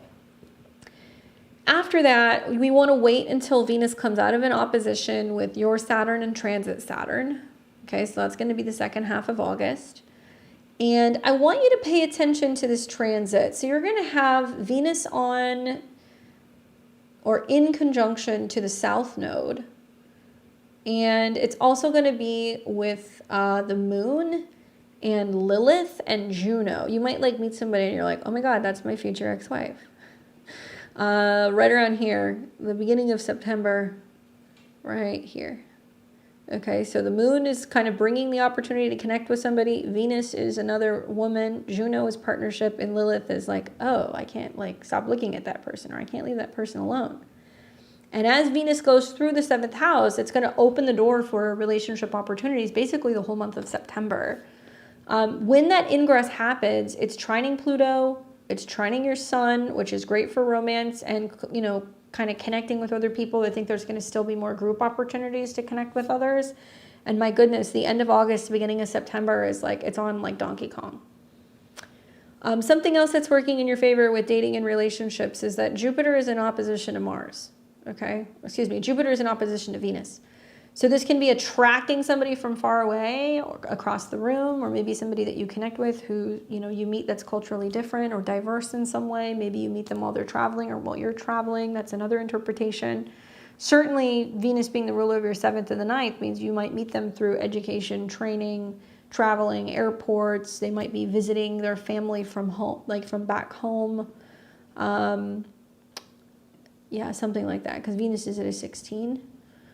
And something else to watch is with Venus in the South Node and Juno, that's a lot of karmic kind of soulmate activations.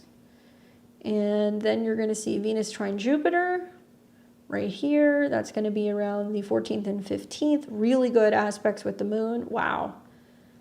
And you will be having an eclipse after Venus hits your Moon. So Venus will hit your Moon on the 20th. And then you're going to have a solar eclipse in Libra, planting a new seed for relationships on the 2nd of October. Now look at this eclipse, dude. Eclipse with a Kazemi. So there's some kind of announcement or exciting exchange or learning something or kind of communicating with another person. Ruled by Venus, and Venus is on your north node. What? All trine your sun and sextile your Venus. Oh my goodness. So, I mean, end of August, September, October, these are all great transits. And then finally, you will see your Venus return. Looks like it's going to be around Halloween. And you're going to have a Mercury retrograde over your Venus. So you're reassessing some kind of travel or something with a partner and where you're going together maybe. And then the grand finale is Mars goes retrograde in your 5th house, which is going to, as an Aquarius, be 7th house to your sun. So it's a back and forth with a relationship. And you're like, are we friends? Are we something more? What are we doing? You know, where are we going? But in your 5th house, it means that there can be some really karmic things kind of playing out with your romantic relationships. Thankfully, even though I am not a fan of this Mars retrograde by any means, and I feel like it's definitely going to drive a few Aquariuses up the wall, it's in trine to Mercury, so you can, you know, talk about it, work through things. It is in a sextile to your descendant, so that's great for relationships. It trines your Pluto and your Mars. Passionate, powerful. I feel like it's like full speed ahead until November, and then you're going to get into November and be like, where is this going? What are we doing? Yeah, this is going to be an interesting one. This is going to be a really interesting one. So you're in your 6th house annual perfection year right now, right? Yeah, you're 29. Oh, that's why. Okay, so just a word to the wise, like when you're in your 6th house year, this is when you're getting everything in order before you come into your 7th house year when you turn 30, which is very much about relationships. Okay, so here's a fun fact. Because your birthday starts in January, when your birthday hits, you're activating your 7th house Lord, right? So if we look at the placement of your natal Venus in the 9th, it's conjunct Juno. It means that very likely you're going to be in a serious committed relationship next year. You might meet your future wife. And culturally different, we've talked about that, Sagittarius, right? Ruled by Jupiter. And you happen to have Jupiter in the same sign. So it's going to be somebody who's like wickedly smart, Jupiter, Pluto, Venus.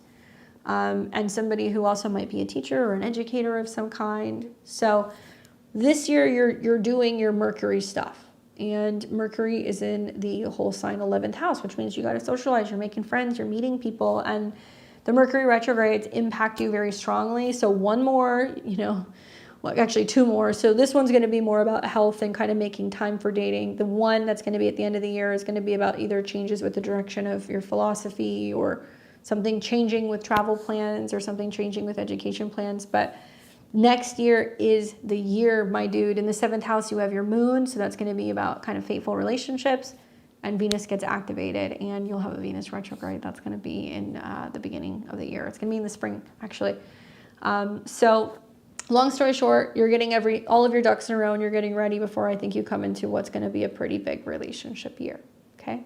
Really exciting. 7th house year, and then 7th house ruler is in the 9th. It could be you meet somebody this year, you get engaged, you get married within 2 years. That can kind of happen. Just depends on who you end up meeting. So get back out there, have fun until at least November, and then you'll start making some decisions. Hopefully that's helpful for you, Matt. Somebody's asking, do I use true nodes? If I use, let's see.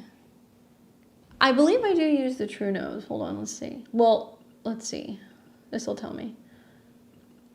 I believe so. And I think it's the same thing for Lilith as well. I can look at my settings and let you know. I'll leave a comment on this and get back to you. Because there's the true nodes. There's like what, 3 different Liliths? There's a few of them. I know I've had the setting on the true nodes for sure. I don't use the mean nodes. I use the true nodes generally. All right. Okay, so now we get into the other batch of people that I have. So who else do we have here? We've got Kayla, Ada, Patty, Treya, Jennifer, and Julene. Okay, so I got to put your guys' charts in. So if you just want to give me like a few minutes, I can do that. So you can take a break, grab a snack, do whatever you want to do, and I will be done in just a second.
March 13th, 62.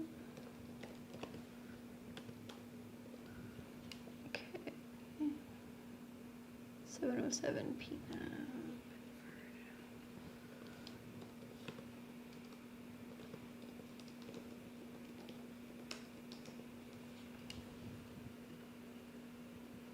All right, I think I've got just about everybody. Okay. Okay, cool. I think we got everybody. So let's see, who do we have first here? Okay, so we've got Kayla, Ada, and Patty. You guys are going to be first.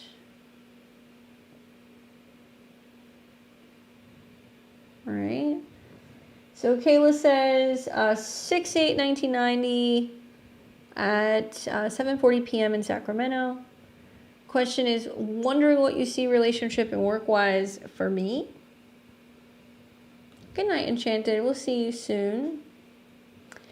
So, good question. Looks like that's really important considering you got a retrograde kind of taking place here. And, you know, because Mercury rules your career as well as your relationships, this retrograde in the month of August represents a reworking of both of these topics. And the truth is that they do impact and influence each other.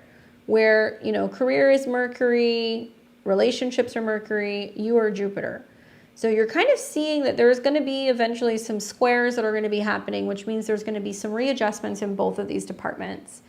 The odds of relationship growth taking place this year with Jupiter going through your 7th house, and it's going to be there even into 2025, is actually pretty positive. However, there's still some stuff that's kind of changing. So when we look at your ruler of the 7th house, it's Mercury.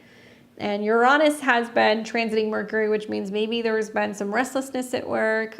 You know, maybe there has been a sense of some changes in the way that you're looking at your schedule and how you're working and what you're doing and wanting to kind of make time and space for something new. This can also bring some nervousness or some instability in regards to relationships as well. So until Uranus fully leaves that conjunction, which it will, as we're kind of getting into this next year, things will kind of calm down a little bit. Something you'll notice that's a theme this year is Saturn moving through your 4th house of home, emotions, and family. Whether it's heavy mood, home and family responsibilities, living situation challenges, that is all being challenged by Jupiter and in this month of August, Mars. So it basically means that you need somebody who's going to be a support system, a cheerleader, who's positive and optimistic and helping you kind of navigate some of these heavier moods because it'll uplift you, right? So when you have Uranus off of your Mercury, it's going to kind of positively enhance both your career as well as your relationships. But for the time being, it is sextile the midheaven. So that means anything is possible. There can be a change. If you're wanting to make a job change, a Mercury retrograde during this time is a good time to start thinking about what you could be doing, what you should be doing. Sometimes a Mercury retrograde from the 10th to the 9th means we go back to school, we have a new shift in our belief system about our career, what our purpose is. Maybe we take a break from work and we go on a trip. That's another way to use it. So you'll be seeing, number one, you know, Uranus is basically going to be trining this part of your chart all year. You're going to have a new moon that's coming in. That's going to be in Virgo. So that's about planting new seeds for work from September 2nd on. And you're going to have then a solar eclipse, which will be in your Placidus 10th house around October 2nd. So let's say like September and October, that could promote some job changes, especially with a Cazimi taking place at the top part of your chart, working with a new group or a new team, maybe working with a friend in some capacity or getting a job offer. And I would say the same thing with Uranus, because Uranus can be sudden changes and ideas on top of your Mercury where you're kind of changing how you're working or what you're doing. All year long, though, Jupiter will be on your sun and it'll be on top of your, it'll be going through your 7th house. So you're going to have lots of relationship opportunities. You just want to be mindful that in August and in December, there's expansion and contraction, and you don't want to be like staying home and not, not getting out of the house, right? Like that's so easy to do when Saturn's in the 4th house because it kind of feels like, you know, there is like this, like this weight or this anchor that we kind of throw overboard and we're like, no, I'm not leaving. So the fact that, Jupiter is in your 7th house, road trips, hanging out with siblings, neighbors, friends, these things are all like really positive for you to kind of get you out of your funk and out of your comfort zone. And Jupiter will also oppose your moon. So it's going to be somebody who's trying to kind of get you to, be a little bit more kind of Sag moon-like and a little bit more adventurous. Eventually in this next year, when Uranus retrogrades back over your Mercury, and then it hits it one more time, that'll be in April and May of 2025, then you start to see the growth really kind of take form.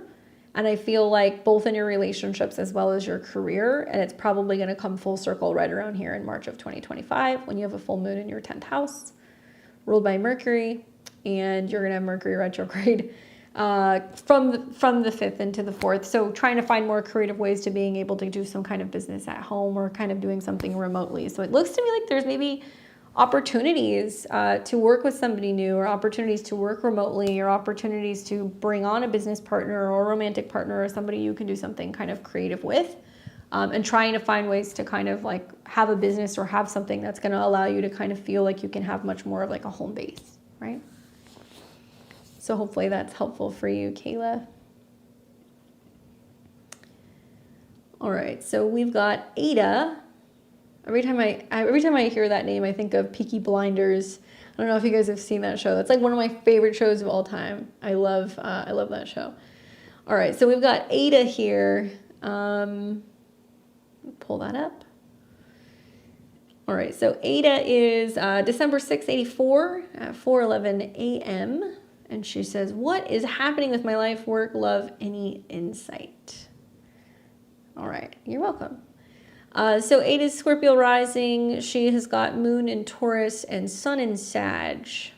So what is going on? Well, let's see here. So you're 39 this year. So you're in a Saturn Aquarius year. Woof. Okay, so basically the Saturn, I had a feeling, I was just trying to do math in my head. You've got the Saturn-Jupiter square set up here. So, Ada, while you're in your 4th house annual perfection year, that means that there is a huge emphasis and focus on what's going on with your home, your living situation, your family, your emotions, your private life. This is where your chart ruler is, Mars. So Saturn is your time lord this year, between now and December. And when you're in a 4th house year, you're kind of trying to figure out, how do I feel? What's going on with my home base? What's happening with my living situation? How am I kind of figuring out how I'm creating kind of a foundation for my life? And thankfully, Saturn in Pisces is friendly with your Scorpio rising. It's trining your ascendant, so it's helping you feel more creative and more kind of in touch with what it is that you would desire creatively in relationships for fun and all that stuff. Saturn's also sextile your Venus, so it's opening the door for potential relationships, and it's sextiling your North Node and your Moon. So this is very clear pathway, basically. And you're going to see as a Scorpio rising, especially mid-September, really big relationship stuff can start happening. Sometimes a full moon in the 5th house, a lunar eclipse, is about a really romantic connection, a date, a chance meeting, falling in love, all that stuff. And this is a lunar eclipse, so it's a full moon that's setting the stage for basically the next 2 years of having eclipses in the 5th house. So if you're single, it's a great time to meet somebody, and it's an excellent aspect to your 7th house. You're rethinking your whole work status, career direction in general in the month of August because Mercury is retrograde. We have to rethink what we want to do out in the world in order to be able to get to where we want to go. And I think Scorpio risings are kind of like asking themselves like, well, what do I want to be, right? Leo is like the center of attention. So how can I show my talents to the world? How can I have a more creative job? How can I feel happier and more fulfilled in what I'm doing? How can I change my status? How can I get back into the swing of dating? And this Mercury retrograde squares Uranus, and it's also squaring your node. So it's really trying to get you to think differently about your goals and connect with other people who can help forward your career. One thing I'll just say about relationships is that there's some interesting stuff happening. Uranus is on your North Node, which means you can feel like things are kind of chaotic or unpredictable, or people are coming or going.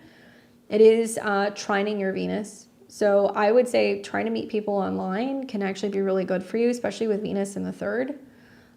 You might meet people through some kind of work connections. That's possible as well, or kind of maybe traveling, doing some short-term trips or something like that. That can happen. But when you're in your 4th house year, this is the foundation of your life that you're focusing on building right now. And whether that's where you're living, how you're living, what's going on with your family, you know, what your goals are. And sometimes work and career stuff feel out of reach when we go through the Saturn 4th house here. Saturn's also squaring your sun. So it's more about being less consumed or less focused with what's going on with money and resources, more kind of like, what am I building? What kind of a life am I building? And I think with some of the eclipses coming and the transits in your 7th house, it's going to be relationship building. I have Venus in Capricorn too. And I remember that like things didn't really change in my love life until Venus started receiving a trine from Uranus. That one was like, oh, there's new opportunities, or there's new ways of looking at relationships, or things that are kind of like finally shaking out, especially because Venus in Capricorn can be very rigid. And man, it's probably been a ride on your North Node and your moon, but now it's actually going to start to get kind of good, especially as you start seeing Saturn and, you know, your moon sextiling and Saturn and Uranus sextiling. People might kind of suddenly show up into your life, and then you're like, wow, this is nothing like I thought, you know, I would have ever wanted. And your North Node is in the 7th house. So you're here to experience relationships, and it trines Venus. So it's about how to communicate and express what it is that you want and need in relationships. So really the key is August is the month you make the decision that there's going to be some big changes for your life, and you're kind of creating your dream life, which sounds like silly, but I think it's actually a really good thing. All Scorpio risings too, you guys are going to have Mars retrograde at the end of the year. So this Mercury retrograde is setting the stage for really get clear about the life that you're wanting to create, so that way it can be kind of, you know, coming into fruition. I think you're going to be actively taking a step back and building that actually December into spring of 2025. Hopefully that's helpful for you, Ada. All right, we got Miss Grace. What's up, Miss Grace? Nice to see you again. I hope you're doing well. July 9th, 73. And she says, please tell me whatever you see, please. Libra rising, sun in Cancer, and you got that moon in Scorpio. You're welcome. Well, I haven't gotten many Libra risings yet this evening. So I'm going to bounce a couple things off of you as a Libra rising myself. Probably the one thing that I'm most focused on, let's say in the immediate near future, is the fact that Venus is going to be going into Virgo. Now for you, it's going to be in your 11th house for a little bit, but Venus is your chart ruler, so you need to know if you're a Taurus or a Libra rising when Venus is changing signs. Full disclosure, Venus is not totally thrilled being in the sign of Virgo, because this is a sign that deals with health, healing, organizing. It's more kind of cerebral. For a Libra rising, you know, Venus going into the 12th house is taking time and finding opportunities for solitude, whether that's meditating, being in nature, right? Virgo, focusing on some of your spiritual kind of practices. I would really recommend offerings for Venus. I think that can be really helpful, and I would really recommend doing it because Venus is going to oppose Saturn. So you can appease to Venus to try to kind of protect your health. It can be about going to a spa and maybe doing some kind of retreat work. Same area where Mercury is going to retrograde actually is in Virgo. So it would be a good idea to maybe look into some like group breath work, meditation classes, you know, kind of doing a little bit of like an away for, you know, a day, an evening, or like a, you know, staycation. So you can be learning more about health habits and routines and things that can kind of better kind of help your spiritual life. I think that would be really wonderful. The other thing to think about is that you also, you know, have planets that are in Leo. So you're going to be having a retrograde that's going to be really close to some of your Leo placements. I could see this as, you know, reconnecting with friends, reconnecting with people you haven't seen in a while. You might hear from a friend you haven't spoken to in a while, and you might be able to get a chance to reconnect with them. And you've also got some interesting things going on with Mars, which rules your relationship. So Mars is coming into conjunction with Jupiter. Could be a good time to try to kind of meet people, connect with people. This is also about learning. The only challenge is that while Mars conjunct Jupiter is good, and you may be planning a trip or something, double and triple check your schedule, because there could be some schedule hangups mid-August as they come into a square with Saturn. And you might be like, oh, I want to plan this thing, and then there's like a schedule change. Or you're planning on going somewhere, and then, you know, you're feeling a little under the weather. I'm most concerned about when Venus comes into opposition with Saturn for Libra risings, because you've already got this Mercury retrograde brewing in your 12th house where we need more rest and recuperation. And then you're going to see Venus come into an opposition with Saturn here, and that's going to be around August 18th. And this is an Aquarius full moon, so there's supposed to be some kind of opportunity for playtime, creativity, self-expression, dating. But your chart ruler opposes Saturn, so you're going to be like, this thing's going on and I want to participate, but I can't. Or, you know, I need extra sleep, or I need extra rest. And this can be a time where you're consciously setting time aside to kind of create or do some kind of mindfulness by yourself as well. So that's something else that I would think about. But man, Venus in opposition to Saturn, usually that does not bode well unless you're consciously taking time and you're doing some kind of spiritual work. You know, that can offset any potential health transits. But Venus will square Mars, which rules relationships, and it will also square Jupiter. So there's going to be something where you're like feeling like you have to travel or you have to go somewhere, but you're like, I feel kind of torn because of my schedule or because of, you know, some kind of other commitment that I have. Ninth house can be teachers, it can be lawyers, it can be in-laws, it can deal with you know, family at a distance or at a, you know, in a different location. So it can represent some kind of challenge in terms of getting on well with some of these people. But yeah, not traveling around this time is my best advice, and practice some kind of mindfulness in this next month. Yeah. The full moon, though, outside of the Saturn opposition, it's not too bad for your chart. Trines your natal Uranus, so it seems like you're almost trying to kind of make lemonade, and you're like, okay, if I've got free time, what am I going to do with it? And it can be about, you know, doing something kind of creative behind the scenes in the process. Being that there is, you know, some oppositions to your chart ruler, you got an eclipse coming in October. That's going to be in your 6th house. Libra risings really need to pay attention to their health. That's like really important right now. And you're going to see this become like a very big thing when that eclipse comes in Pisces, because it's going to square Jupiter. And I think it can just be about overscheduling yourself, you know, and not having time to kind of relax and be a little bit more zen. That's what the Saturn Neptune wants you to do in your 6th house. It doesn't want you to overwork, but it also wants you to be paying attention to your health and your habits, right? Hopefully that's helpful for you, Miss Grace. It's always good to chat with you. All right, so we've got Treya. Treya is here. You're welcome. Let me know how it plays out for you. Some of these things have already happened for me, so I'm already like, all right, so we've got Treya. And Treya says this is for Annalyn. Okay, 2 different names. Sorry, one is public, one is not. April 1778. And Annalyn says, my mom passed away in 89. I heard there is a transit coming around from that time frame soon. I'm thinking in my 7th house, can you take a look? Is there a silver lining? Well, what you're talking about is the Saturn-Neptune conjunction in Capricorn in 1989.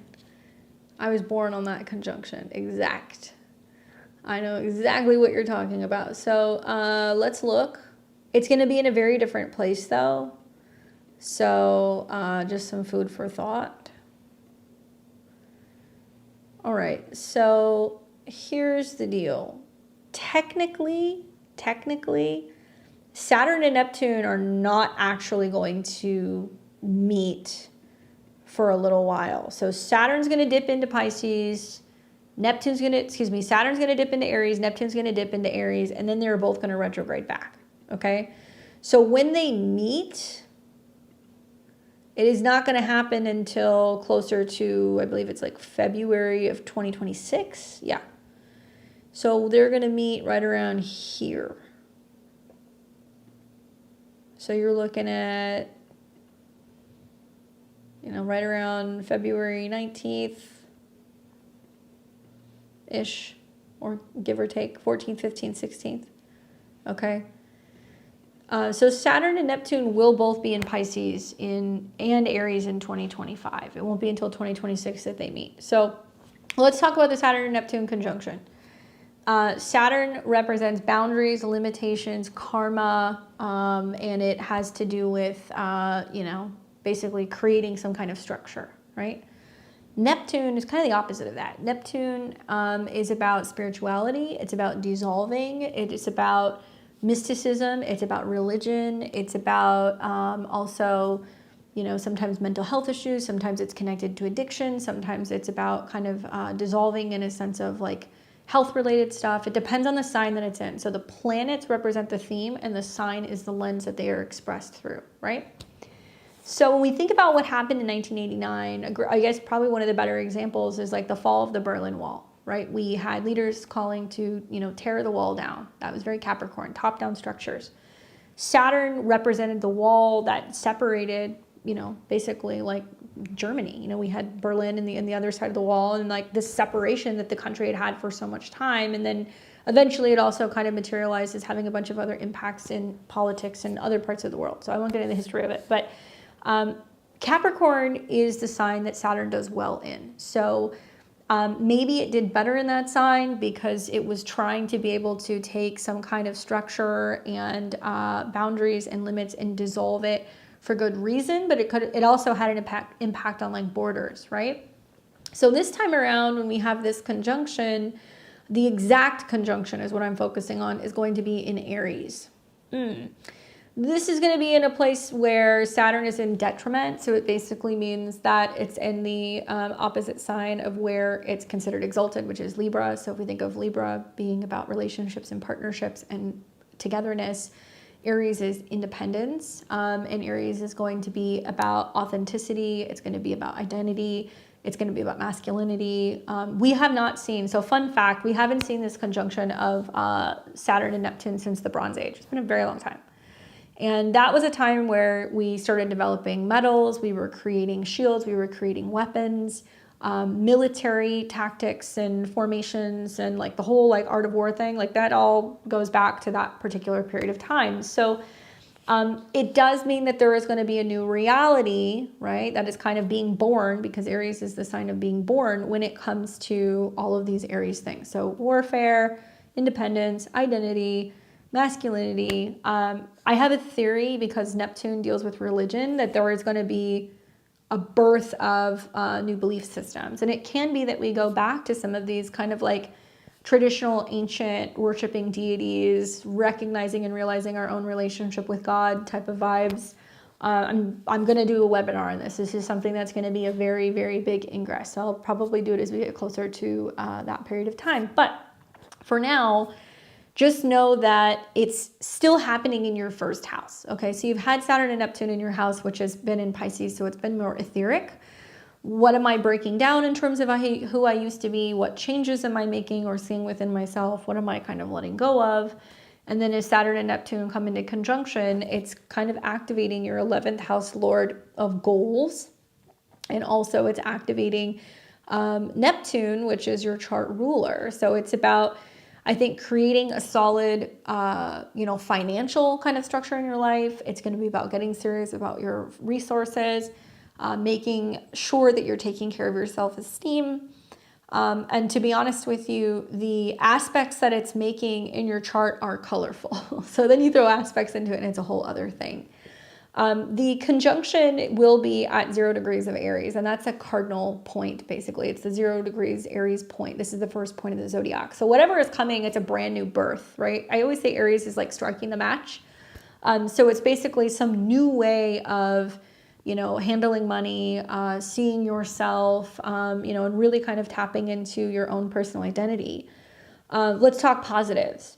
Positives is that it's going to trine Mars, which means you're going to start trying to figure out how to make money, I think, in a more creative way. It may also be about hobbies and investing more of yourself into passion projects and creativity and things that you love, and also maybe making some changes in your health and your diet and your kind of lifestyle. And it is also very close to your South Node, so it's going to be requiring you to kind of give some things up that you may not value anymore, or things that you are willing to kind of give away or kind of do without. And Saturn and Neptune are going to square your Jupiter, and Jupiter is in your 4th house of home. I feel like this is going to be like a minimalism transit for you. Saturn in the 2nd house usually is. But, you know, obviously you got Sun in the second house, Chiron in the second house, you got Venus there. There is this sense of Sun in the second house is like, I need to possess something, whether it's things, relationships, money, you know, whatever, food. There is a tendency to want to kind of hold on to things or consume things here. And so I think part of Saturn and Neptune going in there is like you recognizing like, I don't need things to define who I am. I don't need to be holding on to things. I can give them away or I can release them. And like, I can kind of feel almost like reborn in the process of like changing my relationship to, you know, second house things, money, food, relationships, all that stuff. Because Mercury is the first planet in that particular whole sign second house, and Mercury rules relationships. So there's going to be a major kind of clearing out there. So you're a little ways from that. It's not going to be until closer to then. I think what's different about this particular transit is like, you know, when Saturn and Neptune were in conjunction, we also had Uranus in Capricorn. So Uranus was there. It was kind of like, you know, kind of making a muck of everything. And in this go round, we're actually going to see Saturn and Neptune sextile Pluto. So collectively, we're all getting on board for this like change for the future. And we're going to see Saturn and Neptune come into a sextile with Uranus, which will go into Gemini. So there's a lot of support going on. You know, am I happy that Saturn and Neptune are leaving Pisces? Heck yeah, because everything is kind of an illusion right now. We can't see very clearly. Am I thrilled that it's going into Aries? I don't know about that sign. I will tell you that a lot of what we've been seeing, which kind of feels like a clown fest or like a circus that we've been watching in the world, you know, this is very late degrees of Pisces. Saturn and Neptune in the late degrees of Pisces is like everybody's out of their mind. And that's because certain things are coming to a completion. And so we're going to feel like the world is kind of like topsy-turvy until we see this ingress, which will begin actually next spring. So you're going to start to see Saturn and Neptune go into Aries next spring. We get a snapshot of what the future looks like. And when I have been tapping into it, I feel like the phrase that comes to mind is like, you know, the book, Brave New World. If you haven't seen it, go read it. Yeah, Brave New World. Aries is about bravery. What's brand new is Aries. You know, Saturn in Aries, I think, is going to be very much like, you know, the people who are going to be the most successful in the future are going to be the doers. And I feel like we've seen a lot of dreamers with Saturn and Neptune in Pisces, and dreams are great. They're so important, but they don't always get things done. And so Saturn in Pisces is teaching us, if you want something to be real, make your dreams a reality. When it gets into Aries, we're going to be seeing that the people who are like rolling up their sleeves and creating their own reality and focusing on their own personal beliefs, not getting lost in the collective, is going to be a huge piece of the puzzle, you know? So don't fear that conjunction. It's going to have much better aspects than it had, you know, the last time we had that, which was like 35 years ago. We don't say that number out loud. So hopefully that's helpful for you. Let me know. You'll have to take my webinar that I'm going to probably put out in the beginning of next year on that.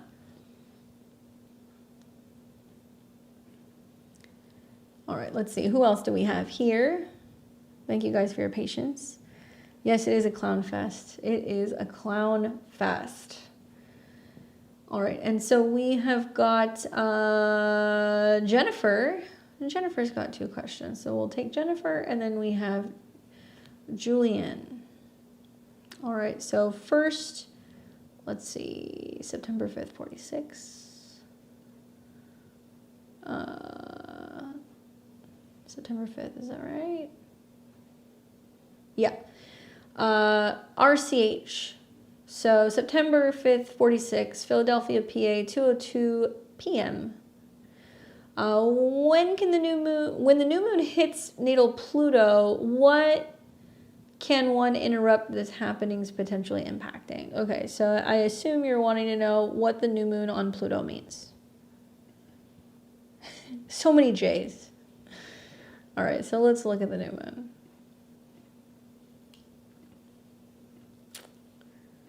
Here we go. Well, let me just put it this way. When you have a lunation, first of all, a new moon is a new seed, right? So it's kind of like the darkest period. So it's going to show you what can potentially grow. The new moon, when it lands on a personal planet, it's going to definitely embody the theme of that particular planet, right? So Pluto in Leo is about major changes and transformations to creativity, children, romance, taking chances, investments. It can be very financial when it's in the 8th house. And this is obviously planting a seed that will evolve into a full moon. And if you heard me talk about this 6 months from now, it's going to be like one hell of a full moon because it's going to square Uranus. So I'll show it to you in a second.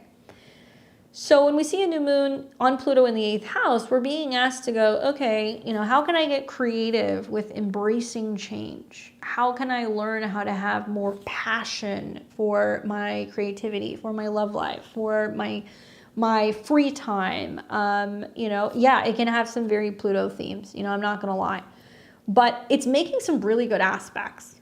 Right? So it is trining your ascendant. So that's about learning something and being optimistic about the future and being brave. It is also trining the North Node. So it's saying there's something kind of fateful and destined happening. It's in your 4th house of home, but it can involve your children because it's your whole sign 5th. And it is also sextile Jupiter, which is your chart ruler, and Mars in the 7th. This is about some kind of significant change happening that's like bringing you opportunities to better communicate and connect with other people. This can be your kids, this can be your neighbors, this can be your partner. But I feel like this is about really embracing that Pluto. Well, let's see what the Sabian symbol is. So it's 13 degrees then, because it's 12 degrees and change. So let's see, I should know this because I'm pretty sure I just read this for that video, but I don't remember it. Okay, Sabian symbol, an old sea captain rocking. The keyword is retrospect, historical perspective. The symbol speaks to retrospection and the ability to identify relevant turning points in life and predict the outcome of current events by reflecting on the past experience or using historical perspective. The emphasis here is the fact that history repeats itself with events in cycles. The image of an old sea captain rocking alludes to the maturity and the stillness of life when battles and adventures take place mostly in the mind. Thus, the symbol refers to a vicarious experience. It represents the ability to draw on whatever skills and resources have been developed in the past are needed at the present moment. Crystallization of being completely out of touch with realities of the present may result in living in the past. See, I wonder, is this going to be financial? I mean, obviously, I don't know who this person is to you, but, I kind of look at this and I go, interesting. A lot of the Pluto in Leo people are going to be like, oh yeah, gold. Pluto in Leo is like whoever has the gold has the power. That's literally the connection there. So I'm wondering, is it like somebody who's looking at their resources, their savings, their investments, or they're looking at what is valuable and they're kind of saying, well, this is what's happened in the past when we've seen some crazy market things, and like, what am I intuitively tapping into in terms of what changes I need to make with my finances or my joint resources? That's one way of looking at it. But yeah, the new moon on Pluto, and the trine to the South Node is about releasing and letting something go. The moon is the 8th house ruler, so it is about kind of uncovering some kind of fears about life and death. Leo is life, death is the moon. But it's making nice aspects, so I'm not really seeing it as being something that's kind of triggering anything. Now, for Virgo sun, it's 12 houses away from the sun. So you're going to hear it's about private spaces and hidden spaces and hospitals and spiritual things, and I think it's in the 8th house. They may have some kind of really significant dream or vision or an epiphany about, end of life and growing old and what they're kind of like realizing and reflecting on things that have happened in the past where they've had major significant changes happen or financial things happen or like life changes happen and how they navigated that time, right? I think it's important to watch because down the road, you're also going to see that there's going to be a Mars retrograde that's going to hit Saturn. And that, to me, seems like it's going to be more about, kind of a continuation of whatever is either going on psychologically or financially that's getting reworked. And Mars rules the 12th house. I'd be more concerned about potential impacts and effects to this person physically when Mars retrogrades over Saturn, and that's going to be the beginning of December into spring of next year, in my opinion, because Mars will go retrograde in the 8th house, and it's going to trine the North Node, and it's going to trine the South Node. So that's definitely going to be like more of a time to really paying attention to heart health, cardiovascular stuff, things connected to your blood pressure, things connected to potential heart matters, surgeries, things like that. That's what I would be paying attention to personally. Okay. Hopefully that's helpful. I'm sure they might have a really prominent dream, though, during that particular new moon. So tell them to pay attention to that. And then the other question was for Jan. There we go. And it looks like Jan was March 1362, and that was at 7:07 p.m. in Bedford. And the question is, Saturn will transit over my natal sun. What does that mean and what happens? Well, I try to think back about my Sun Saturn transit, and I try to be appreciative and thankful for my ass kicking. But so Saturn in your chart represents your 5th house. This is about love affairs, creativity, children. This is about your own employment if you're self-employed. It's about your joy and the things that you're kind of like willing to make sacrifices for, the things or the people that you love, right? So you had this transit back in like the early to mid 90s. So you want to think back to what was kind of going on, roughly 28 years ago. So when you were having this transit in the mid 90s, it was conjunct your sun, and it could have been about a really prominent time in your life when it comes to relationships, because it was on the cusp of your 7th house of relationships. It looks like your sun is at 22, so it could have been about hard work, dedication when it comes to relationships with another person, how children impacted your relationships, your relationship with one of your kids. 7th house is your astrologers, your counselors, your therapists, your marketplace, and the people who you partner with. So when Saturn comes into conjunction with your sun, you start to kind of become aware of, where you need to tighten things up in relationships, and also where, you need to kind of ease up a little bit when it comes to, expectations of certain people. So it's a karmic transit, basically, you're going to be in that's very much about relationships. Mid-September, you're going to have an eclipse there, and I would just pay attention and take notes to whatever's coming up at that time, because that's going to be showing you, because it's so close to your sun, what the lessons are going to be when Saturn gets to that point. And this is going to obviously conjunct your sun and square Jupiter. So it's going to be about big changes going on in regards to relationships with other people, and status changes or career changes or job changes. I think that, when I think about a Virgo rising chart, whole sign 12th house, for me, this is kind of like where, you're not getting clarity from other people, or where other people are having memory issues, or they're kind of having stress or anxiety or sleep problems, and how that kind of impacts the way that you kind of relate to them, because Pisces rules sleep. Beyond that Saturn transit, which will be kind of temporary next year, Saturn's then going to hit Venus, and Neptune's coming for Venus too. So if you're in a relationship, it's about paying attention to your partner's health. They can have health issues, and it could be, Aries could be things relating to the blood. It can be things relating to the sinuses, the face, and Neptune can be immune system issues, and Saturn can be memory issues. So there could be some health issues going on with partners if you're in a relationship. If you're not, then Saturn and Neptune going into your 7th house and, conjuncting your Venus. I'm not even talking about your sun anymore. I'm talking about your Venus. It could be, are you seeing things clearly in a relationship? Is there clarity in regards to what they're portraying? Could there be issues with dishonesty, with relationships, with money, with habits and addiction? Yeah, that can happen. But I think Saturn hitting your sun is about really kind of asking yourself, like, am I taking up with people who don't have good habits, or they're not taking care of their health? And like, you'll be creating boundaries revolving around other people if you feel like you need some space. None of these things should sound new to you, what I'm saying, because you were actually born with Chiron, Mars, and the opposition to Pluto in the 12th. So do you come from a background where either you yourself have had some health or addiction issues, or you've had some family members or some people in your life who have had some of those issues, whether it's alcohol, drugs, emotional stuff? It's kind of embedded in your chart. So I think when Saturn shows up on your sun, there's like this sense of being like, I'm not taking that on, or, I can't take care of it. You have to be responsible for taking care of yourself and having better boundaries. Man, and then Saturn and Neptune are going to square your moon. Wow. So this is about getting very clear about what you're willing to kind of put up with when it comes to other people. I think about like the Saturn Sun transit for me, it wasn't in an angular house like it is for you, so it was a little different, but yeah, that was a year that was really hard. But in retrospect, I feel like the sun is the identity, the ego, the energy.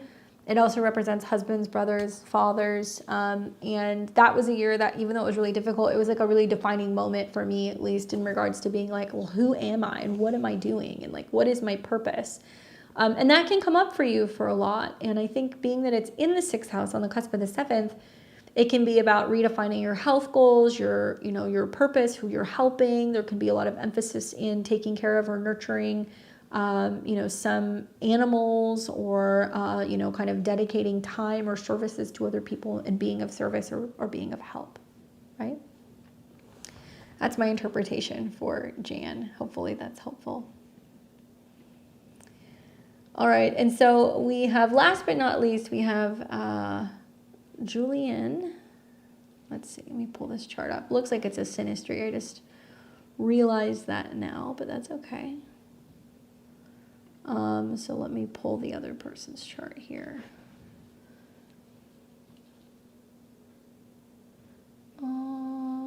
Let's see. Did I get your synastry? Hold on, it's a long note. Candace, you've read for me twice personally. Synastry in 23 and Saturn return beginning of this year. I have been in between careers for a while. I have a long-term plan to open a center, but a few years out still. I've been looking for an intern position in healthcare management, which is background, because although my astrobiz makes some money, it's not enough, and I'm taking care of my grandson. So I felt blocked in finding something, and I figured it's my Saturn return. Anyway, I kind of expected that for the return. Well, in April, when Saturn was at 1st degree from my natal Saturn, on and off, my 10-year relationship showed up after a year and a half. Boy, I wasn't expecting that to be part of the return. I can't get a read on what the heck all of this means and how he comes into my career. You're welcome, Taylor. I'm just reading your note here. Are you here live in the chat? I wasn't expecting that to be a part of the return. I can't get a read on what this all means when it comes to my career. I'd love to stay on the live so I can change my handle for the reading. I paid for synastry because I think there is a relation here. Okay, so if you are around, give me the birth information, but I'll talk a little bit about what's going on with you and what's going on with your 7th house. So your 7th house is Jupiter. Okay, there you are. So, my dear, just look at your chart, your natal chart. Okay, you were born with Jupiter square Saturn. So that basically means when it comes to relationships evolve and they get better with time after you've learned how to kind of define yourself more when it comes to your status, your career, your position. So there is this very, very, it's a grand mutable cross if you want to get technical, but it's a very tight square between Saturn, Jupiter, and the Sun, and Uranus, Pluto, and Mars. So all the 12th house is what? Unfinished karma. It's stuff from past life that's coming back up that influences you. It's in the ethers, things that you're kind of picking up that, you're kind of dealing with. So I'm just going to tell you point blank, okay? Number one, I feel like Saturn is in a dominant position. That's just my hot take.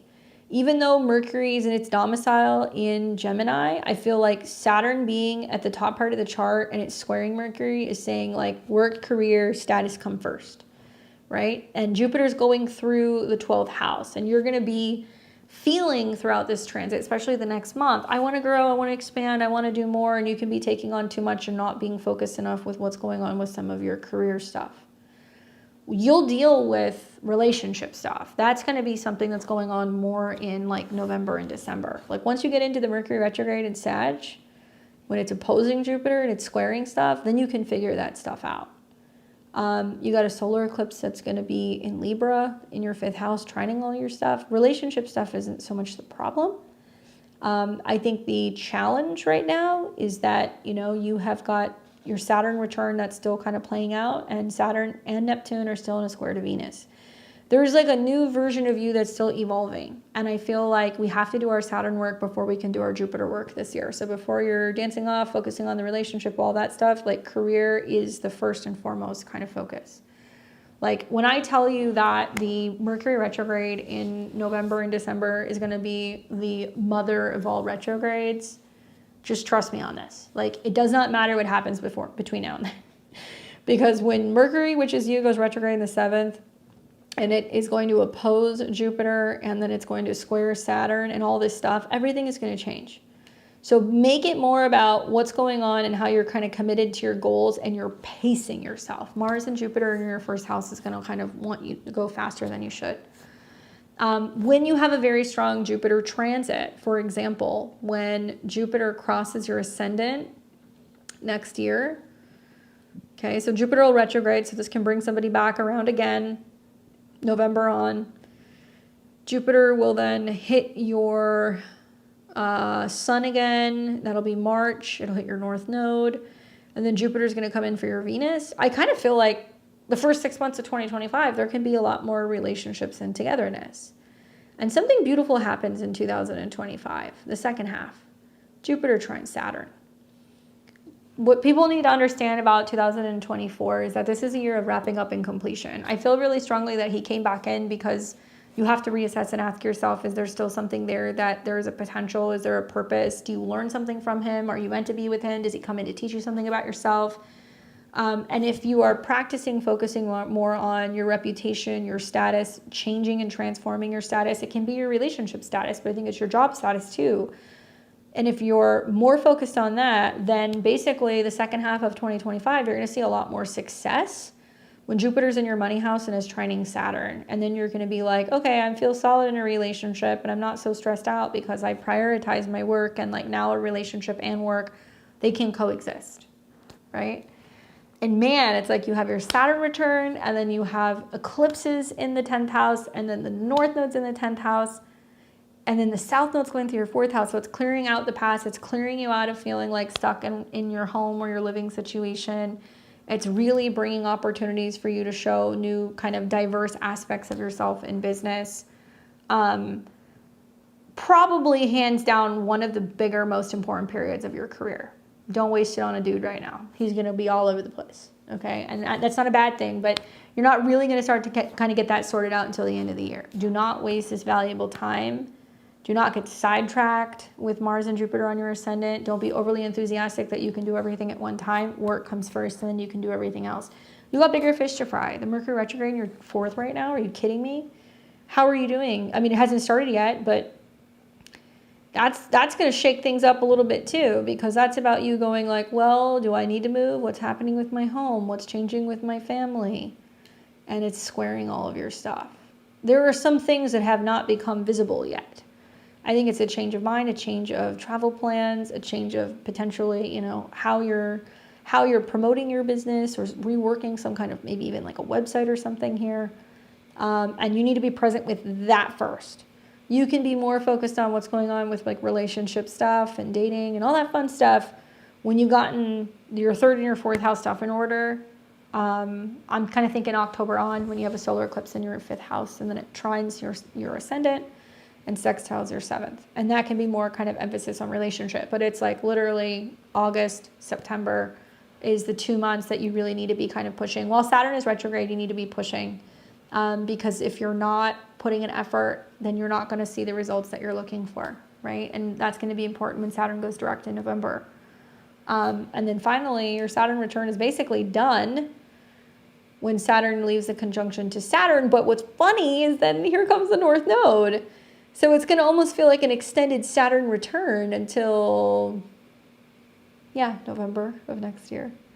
I think hard work and dedication and not feeling like you need to make a bunch of sacrifices is the key, because I think this is the most important time.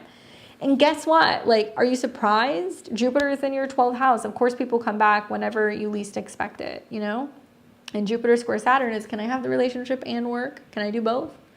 And you were kind of born with this really complex T-square. So maybe you always kind of like, maybe you lean on your intuition to kind of give you more insight into okay, which direction do I go in? And like, what's right for me, Saturn sits on his North Node, I see, and doesn't Saturn hit?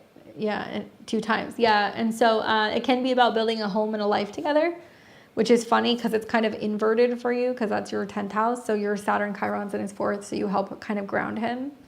And then all of your planets in Gemini then would sit in his 7th or on his 7th. I feel like sometimes with like squares like that, I actually like squares in synastry. I feel like it pushes us to change, especially when you see squares to the nodes. But I feel like if he's got some of the same angles and some of the same placements, it's kind of pushing you guys to learn how to kind of navigate this and take it. Like there's going to be seasons, you know, some of the mutable squares this year is going to be like a 4-way stop where there's going to be times where you do certain things. Right now, it's more about home and emotions and clearing that up. Relationship stuff is going to be more kind of towards, I would say, October through December. And if you can make it through that Mercury retrograde, girl, you're golden, because that one is going to be a hot mess. I cannot. People are talking about this Mercury retrograde. I'm like, you guys have no idea. I think the next one is going to be way worse. That's just me. One step at a time with some of these transits. And remember that when you have your Saturn return, anything that you don't do during your Saturn return, it comes back up, and then the lesson becomes even stronger during your second Saturn return. But thankfully for you, you know, when you get your second Saturn return, you also get a Jupiter return at the same time. So it's like, think of returns as playing with home field advantage. So you've got the benefit of Jupiter on your side, the foresight. You've also got the, you know, Saturn and the willingness and the commitment to kind of walking the path of doing healing, metaphysical type of work with Saturn and Chiron in your 10th house, you know? Scorpio rising, take it super slow because I have stuff going on, like you said. Yeah, but Scorpio rising with Uranus in the 7th house, like their partners are kind of like, they're all over the place, you know? And then look for the full moon then in Taurus in the fall. There's going to be a full moon that's going to be conjunct Uranus in his 7th house. That's going to be interesting because I believe it's ruled by Venus. And I think Venus will be in Sag. So there can be more talk about maybe changes going on with like relationships and stuff. And kind of how that is impacting the physical or the financial or like the home base right around that time. But all Scorpio risings are in for a world of change. Are you kidding me? Pluto going in and out of their 4th house. There's going to be big changes with their home and their living situation.